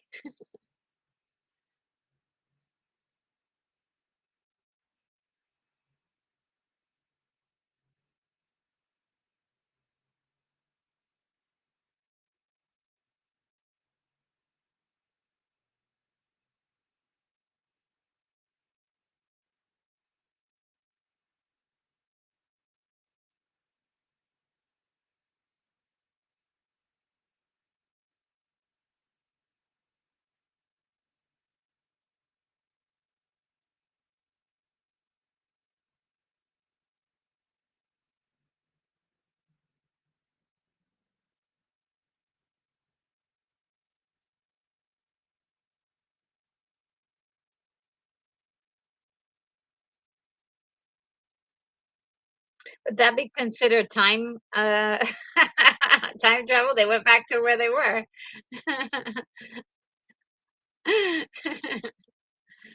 Oh, I love the song.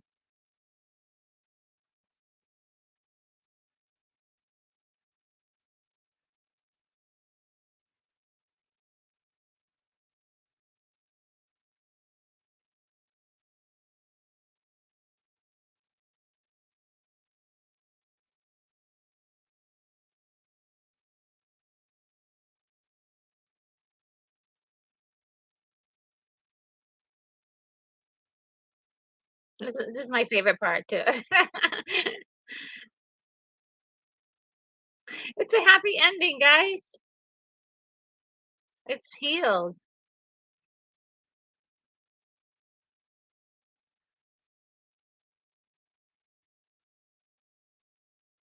She's back.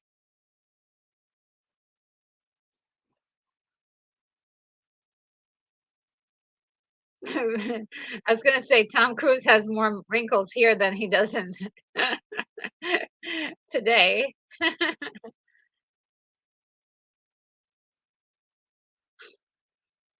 Oh, the unicorn's back. Look, they're alive. Oh, how beautiful.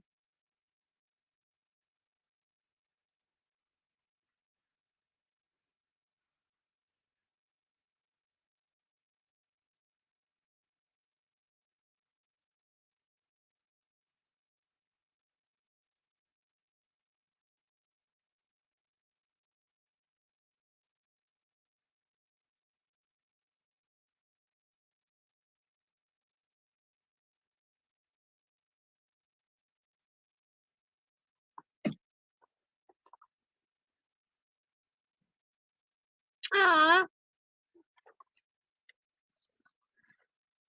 guys.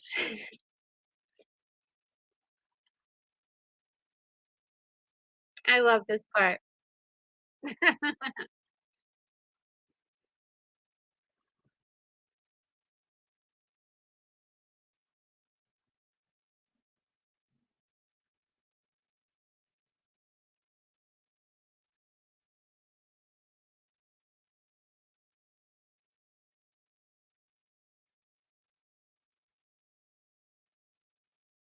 I'm leaking, everybody.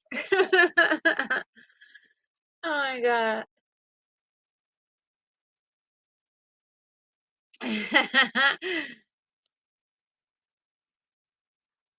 Wow.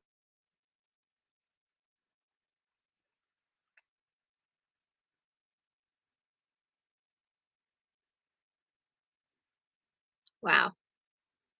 Oh my god, guys. I love this song so much. I'm gonna have it play while we're closing up things. Oh, love it so much. Um, uh, let's see what I love this. I'm sorry. I'm like crying and listening to one of my favorite songs, so it's great. Um, um, and okay. Oh, Castella is here.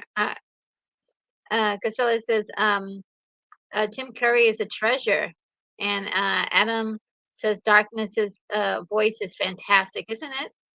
Um, and Adam says for Darkness character alone. Oh yeah, well we got that earlier. And Sean Ennis says Darkness has been to marriage counseling. I think.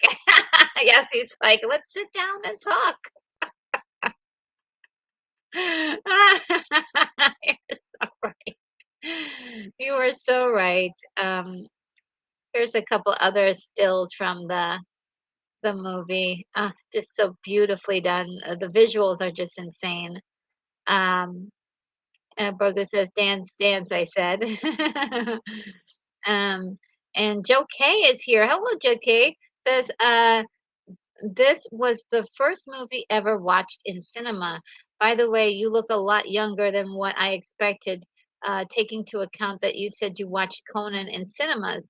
I expected you to be almost 50. I'm over 50.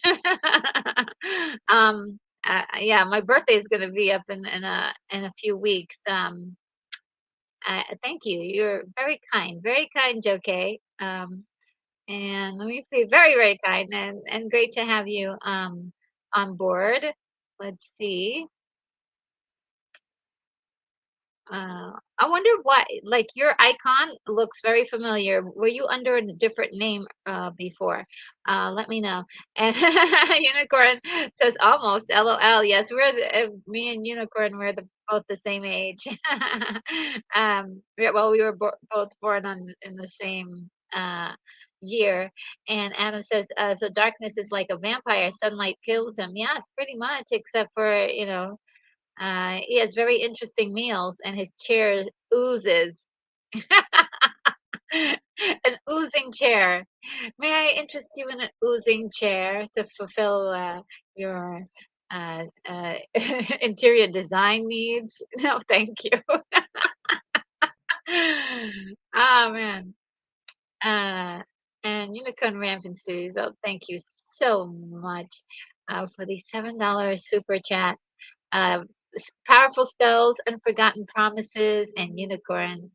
You should have kissed the fairy, though. I think so. She was so beautiful. I liked her just the way she was before she tried to, use um, trickery. But I think that was the reason why he didn't.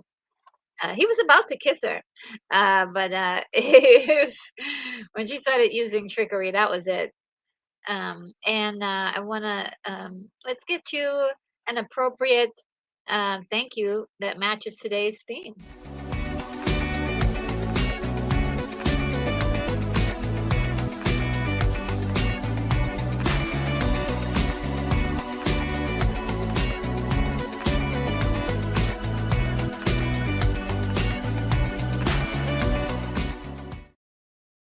Wow, I'm looking at the time and it's like it's not even an hour and 30. Wow. It's an hour and 34 with credits. Incredible, incredible movie there. It's legendary, as you guys told me earlier. What a great pun. Let's see. Moonbeam. Let's just adjust this for.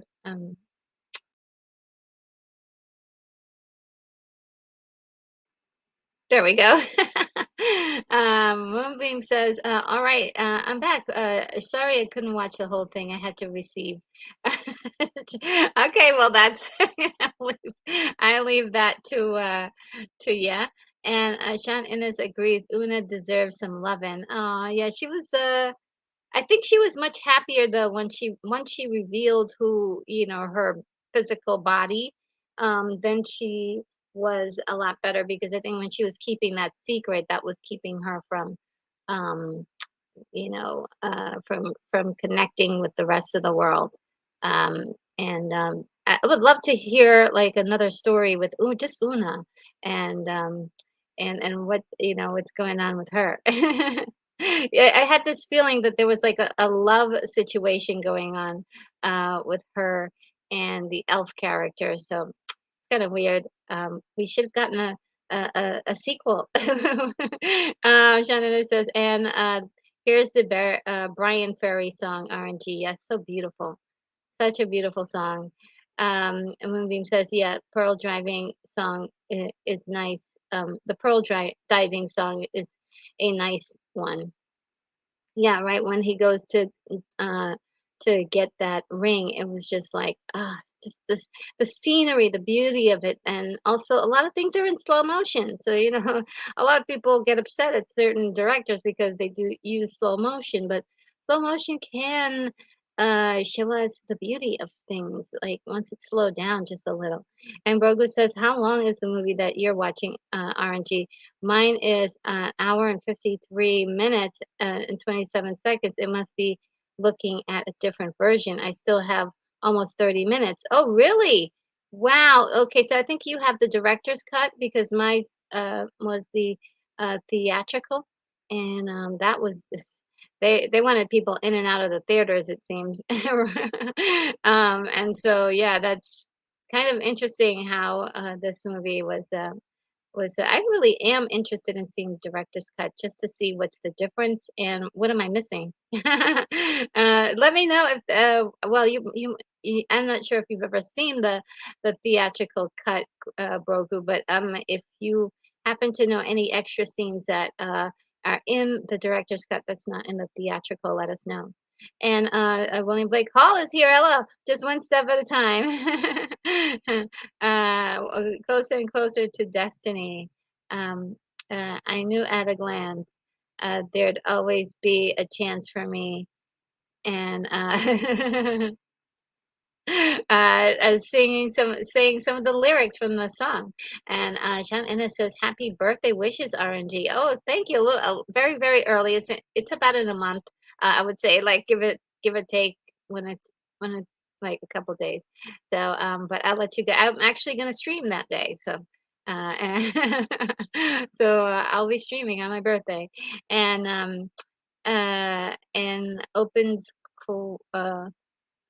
Oh, Open Scholar. Hello. Hi. Open Scholar says, hello, Gen Xer. Hello to you as well. Yes, definitely a Gen Xer.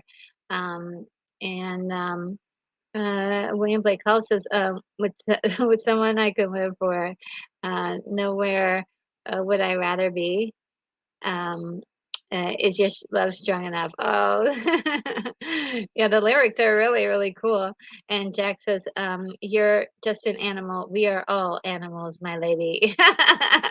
Yeah, that's one of my favorite lines. I do love that when he says that. And Moonbeam 87 says, happy early birthday, RNG. You don't look a day over 40. Una is Tinkerbell, and she was crushing on Jack. Yes, it wasn't. It was like Tinkerbell was crushing on Peter Pan. Yeah. Um, uh, so and like a rock to see. Am I asking too much? Yes. Part of the lyrics there. And Joe K says my icon is the logo of the Last Starfighter. That okay, there we go. And I was like, why is that logo familiar? I can't really see it that great, but I mean, yeah, it's uh, one of the best movies that I love. And it says also, I'm 44. Watch that I when I was 9 years old in a cinema in Athens. You look really good for 50. Insane jeans. Oh, thank you. You guys are so sweet. And William Blake Hall going through more of the lyrics there. And Moonbeam 87. It does sound like a beautiful poem, that the lyrics they read, really. So the director's cut. Brogu. Yeah, you must be looking at the director's cut. Jack says, "I love the movie where the hero Jack beats the villain and doesn't freeze to death in the ocean." Um, okay, who froze to death in the ocean? Who froze to death in the ocean? I do like that too.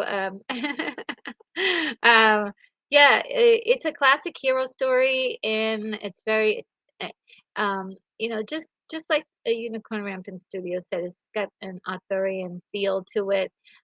Very like this is like medieval times, and when I reviewed the last Unicorn, that movie definitely made some reference to medieval times and the wonderful, wonderful tapestry that is that's world famous of the unicorn and the maiden, helping the hunters to get to the unicorn. 'Cause the maidens are the only way to trap a unicorn, and very, very cool little addition to the story using natural lore to help to tell it. It was really great. And William says, "Is your love strong enough?" Etc. Etc. And Sean Ennis says, "Sparks up lighter for oh, William Blake Hall's cover of the song." Yes. And Moonbeam 87 says, I have the director's cut. Gump asks a riddle. What is a bell that has no ring, but it's now makes the angels sing. Interesting. Um, what is a bell that has no ring, but it's now makes the angels sing? Interesting. I don't know. Please, the answer. And William says, shucks, thanks, Sean. and uh, Sean Holmes is here and says, I'm out of time. I need to leave this chat. Until next time, or maybe I'll be able to return here later. Oh yes, come back and check us out. See what the end of the chat is saying here. And Sean is laughing. Tracy's fractured history and more. Hello, haven't seen you very in a little bit. I heard that you might have been on somewhere. I'm gonna check your channel out later. Let me know if there's some kind of thing that I missed. She says, "I love your set. Thank you so much." And it says, "I like some good karaoke sometimes." Oh yeah, me too. Karaoke is fun. Tracy says, "You're not 50." Thank you.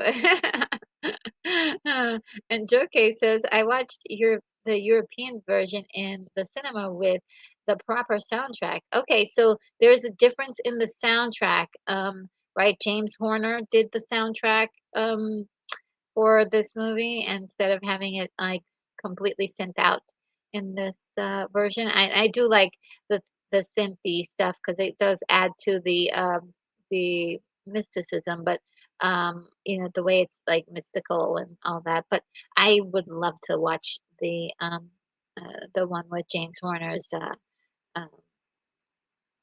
uh, music on board.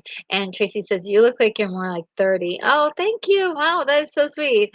Yeah, probably in person, I probably look more. I have my 50 moments, right? I wake up and like, when you wake up, you're just like, oh my God, I look like 50 today. And then there are times when it's just like, oh, wow. Okay, I'll take that for $1. And Jack says, Titanic, Jack's demise. Oh, interesting. You're putting the two universes together. Interesting, interesting. I like the imagination there. And Jean Ennis says Jack from Titanic froze, and there was plenty of room on that dorm. Damn it. Yes, uh, there was plenty of room on that. Uh, they should have at least switched. They could have switched, like, "Hey, you stay on there for a little while? Okay, I'll stay on there for a little while." But I thought there was room. I thought there was room. And she could have paddled. They could have paddled to somewhere where there was some floating something, right? I mean, we I don't know. Well, I mean, there we weren't there, so so I can't really say. You never know when you're under that pressure. Tracy says, "Hi guys, by the way," and Unicorn Revisit Studio says, "I actually have seen that tapestry. Have you seen it in real life? Um, it is beautiful and just gorgeous, just gorgeous."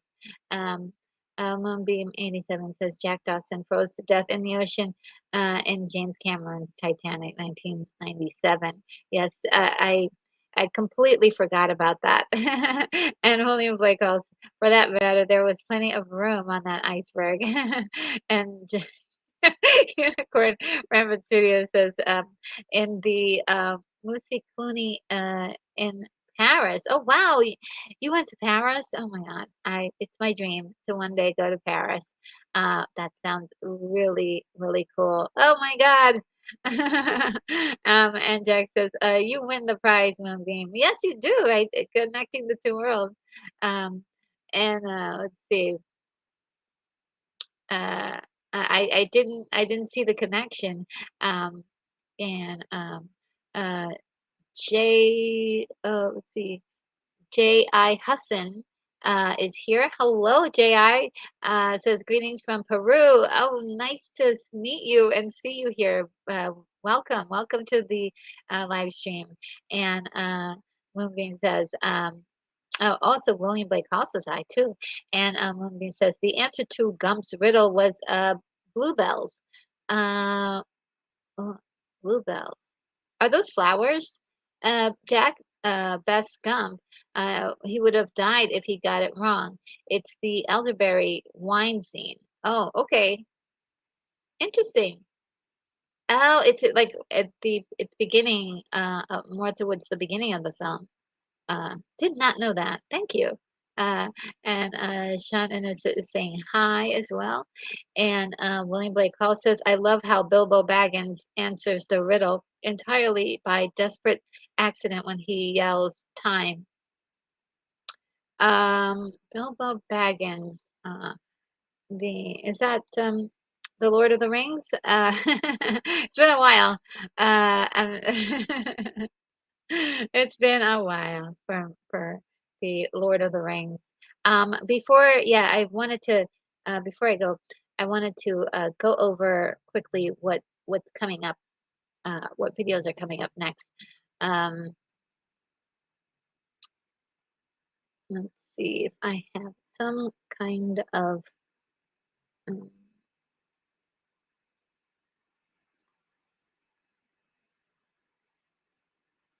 see. And Brogo says, Aaron G, have you ever seen 1978 movie Star Crash starring Caroline Munro, David Hasselhoff, and Christopher Plummer? Yes, I did, and I did a very extensive movie review on that. I am going to have to call up um, uh, uh, the I got distracted there for a second. I'm gonna call up the video and put it in the chat for you. Let's see.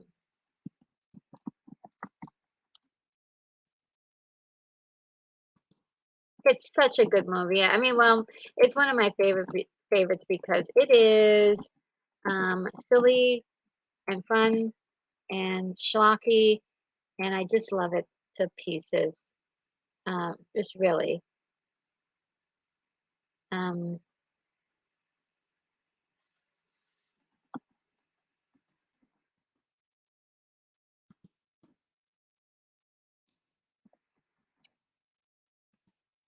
so here's my Star Crash review for you guys. And Moonbeam says, "Sorry for the earlier comment." Oh, I'm not sure what happened, but okay. Joe K says um, you have to do Lady Hawk. Okay, Lady Hawk. I will have to add that to my list at one point. Do I have that on my list so far? No. So I'm gonna write that down to add Lady Hawk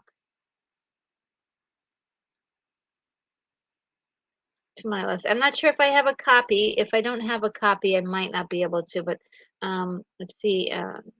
Lady Hawk um, uh, watch party.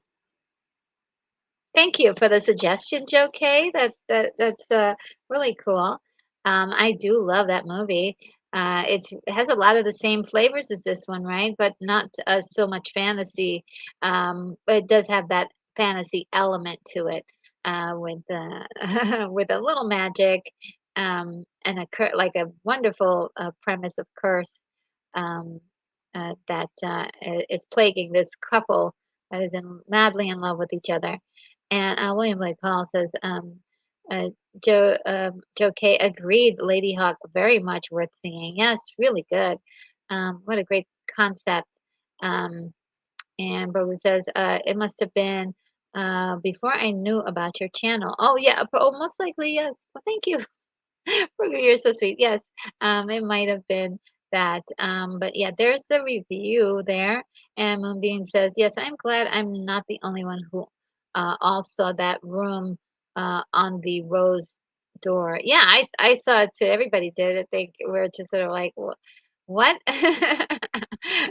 There's also lots of scrapnel and stuff like all over the all over the place. Just grab something.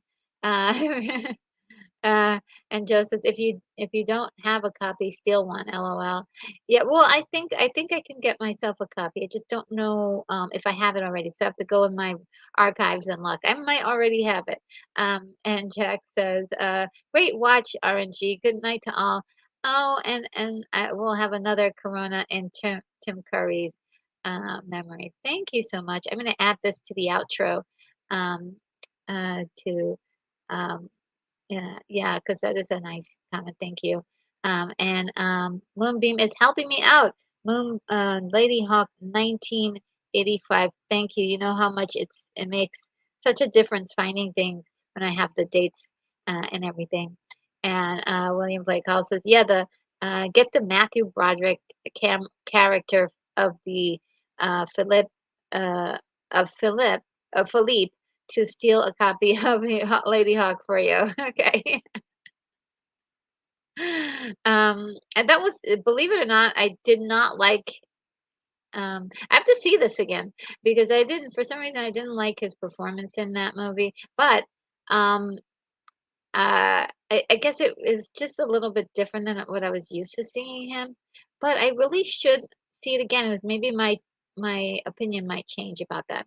My reason for seeing that is what Michelle Pfeiffer and now I can't remember Rutger Hauer. Yeah, those two. I mean, wow. Wow, wow, wow, wow, wow. Moonbeam says, is saying good night to Jack. And Moonbeam says, hit the like, guys, and have a good night, everyone. Oh, thank you, Brogu. It's so good to see you. Great comments as usual. Um, yes, so I'm gonna just lay out the what's coming up next week. So did Legend already, and Wednesday, we're gonna do Secret Invasion, but we're gonna talk about quite a bit of other things that are in the news. It's modern take mornings that I do, and then there may be on a different channel um, a talk about Sam Raimi movies and drive-in movies. I'll let you guys know what that is and give you the link as well once I have it.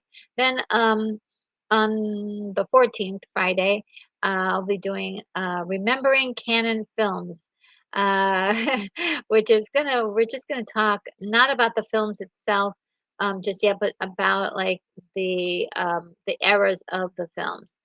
So I'm gonna be talking about that, and I'm sure you guys are gonna give me some of your favorite canon films that you remember.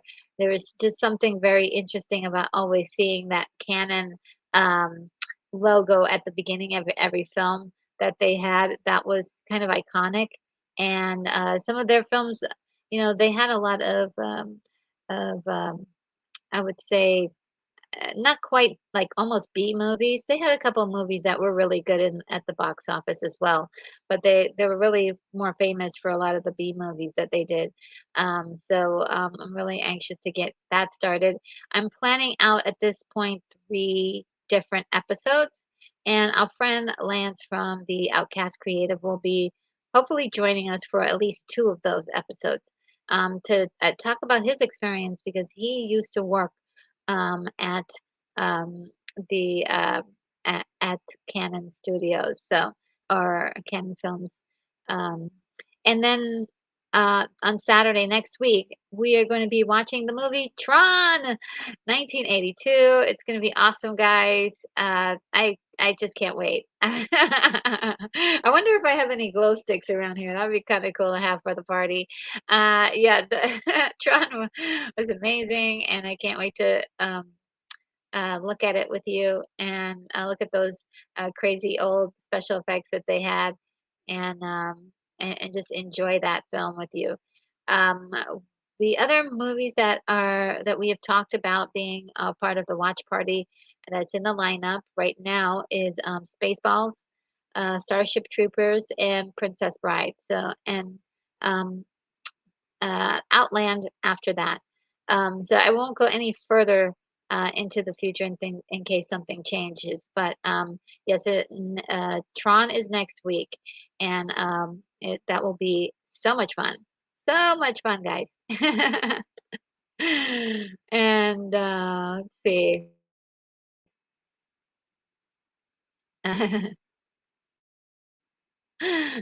Unicorn says, Tron, yes, it's gonna be a great time. Great time.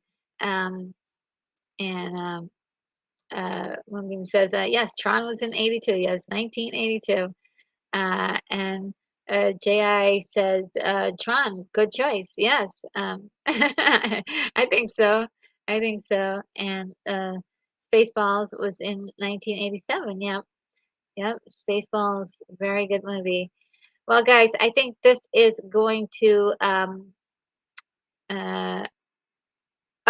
let's talk about this. William Blake Hall says, anyone see Tron Legacy any good? I haven't seen it yet. I've seen clips of it, but it looks good to me. I mean, I don't I didn't see it because I didn't uh at the time, I was just too busy or whatever, and I meant to see it. I believe I may even have it. I may even have a copy, but I just never got around to seeing it because just my schedule just wouldn't allow. But it's something I I'm looking forward to seeing.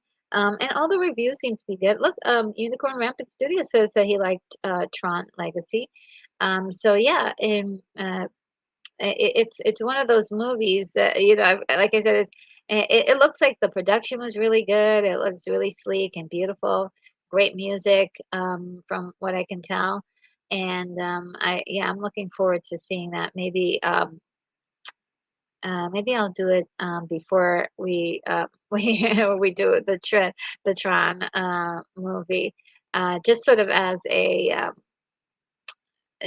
just to have it uh, handy in my knowledge base. And Sean Innes says it was okay, in my opinion. Audiences weren't really a part of the nostalgia. Mm. And Unicorn Rampant Studios said actually what actually it was actually technically good writing, one or two editing goofs, but solid and dark. Ooh, and dark. That's not what I expected. Hmm, okay. Uh, um, yes, and Moonbeam says, I haven't seen Tron Legacy, just saw the trailer. And Unicorn said, I think the original Tron love was not as wide as hoped. Yeah, I think for Tron was one of those movies that a lot of people didn't even get. They didn't understand it.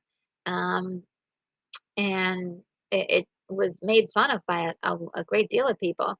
So I was like surprised that they were like actually making a sequel. But I'm glad they did a sequel and didn't do a remake, because I thought the first movie was pretty good. It's inventive and clever, and I did like the upgraded version, the sleek newer movie. Like as far as the aesthetic, they were presented in clips and trailers. So I think that's something to be said for that. But I'm looking forward to seeing it. And Moonbeam says the trailer for Tron Legacy looks good, but how did um, Durst Clue come back? Um, I don't know. I don't know.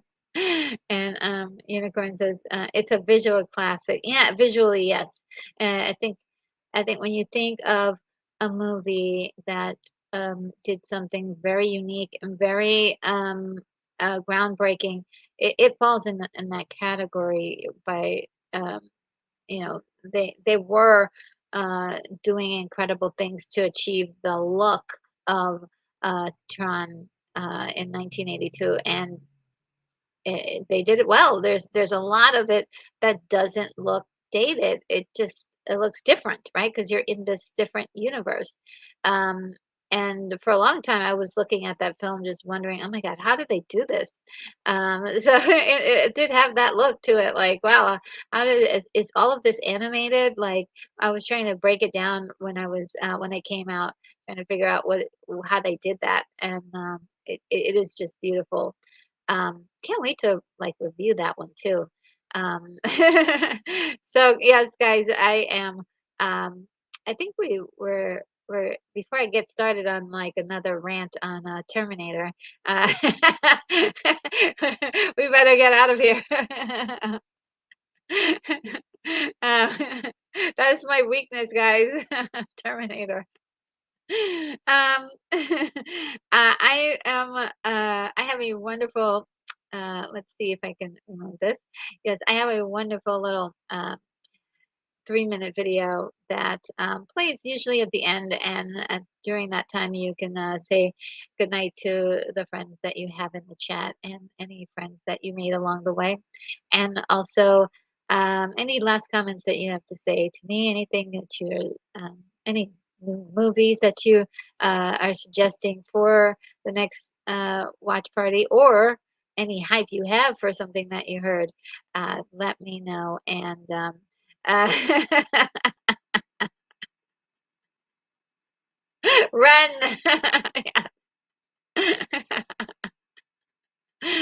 Oh my goodness, yes. Yes, Tron set the groundbreaking for CG, and there's a lot of stuff in Tron that's CG, and there's a lot of stuff that isn't, that looks like it's CG. Isn't that incredible? Just incredible. Um and you're suggesting the black hole. Okay, all right. The black hole. I Okay, so I think the reason why I haven't done that one yet is because I need to get a copy. And so let me get a copy.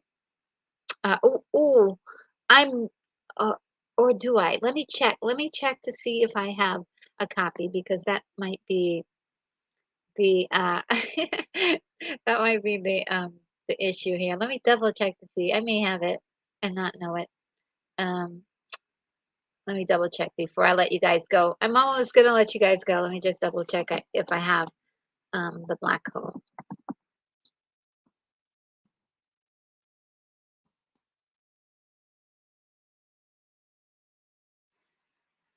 If you could see the weird movies that I have queued up for my I have so many weird movies. Um okay.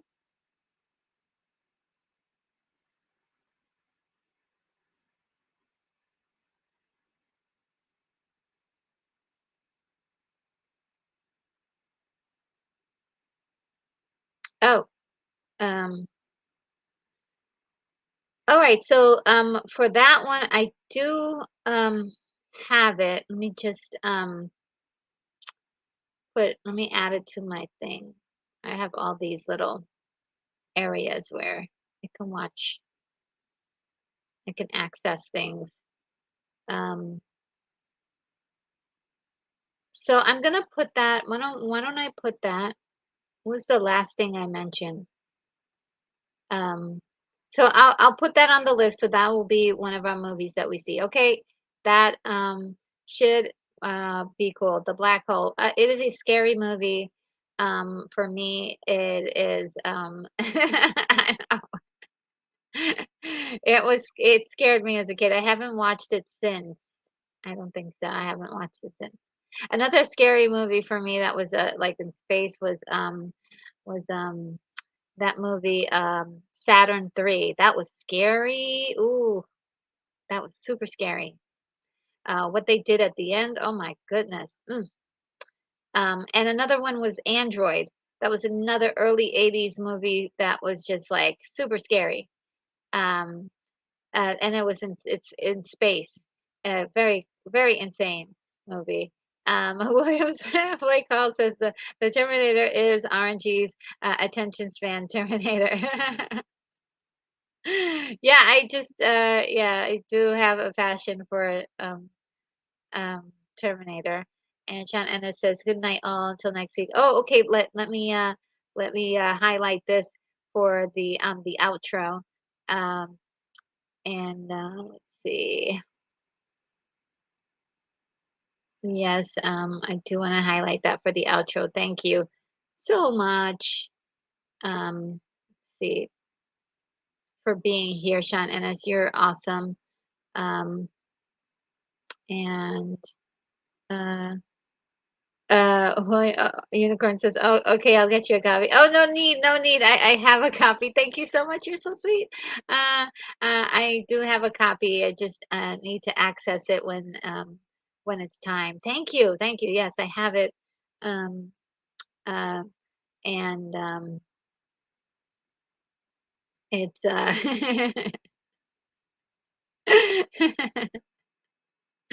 You guys are so sweet. I love this whole thing between Sean and Keith, Sean Ennis and Keithy. You guys are so sweet, super cute. Um, and Unicorn, I was thinking heavy metal or Halloween time, mid late autumn. Yes, yes, yes, definitely. Halloween is on the it's further down on the list, but I didn't want to talk about that just yet. And there's uh, but it's close to Halloween. Yep, you got it right. And also some other surprises for like Halloween, like kind of Halloween theme things that I thought would be really cool for us to watch. Um, and William Blake Hall says, Barry, score for the black hole. I don't know if I'm going to get this right.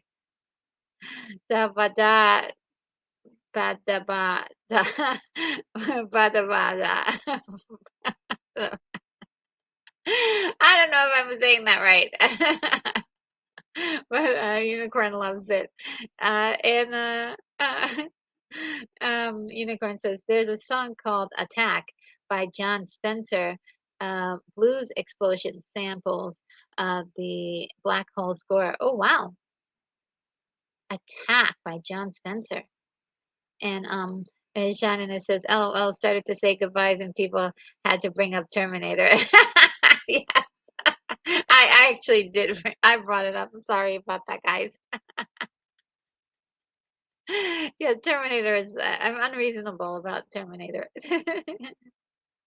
But yes, I am going to close this out and get the video prepared here. Yeah, so yeah, anything, you guys want to say, add that to the chat. We'll be adding it uh to uh the video and or to the outro portion. And without further ado, guys, I bid you adieu and enjoy the rest of your weekend.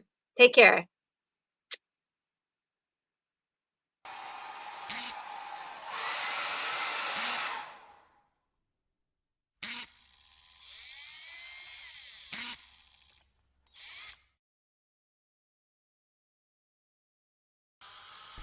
Retro Nerd Girl, you are clear for takeoff.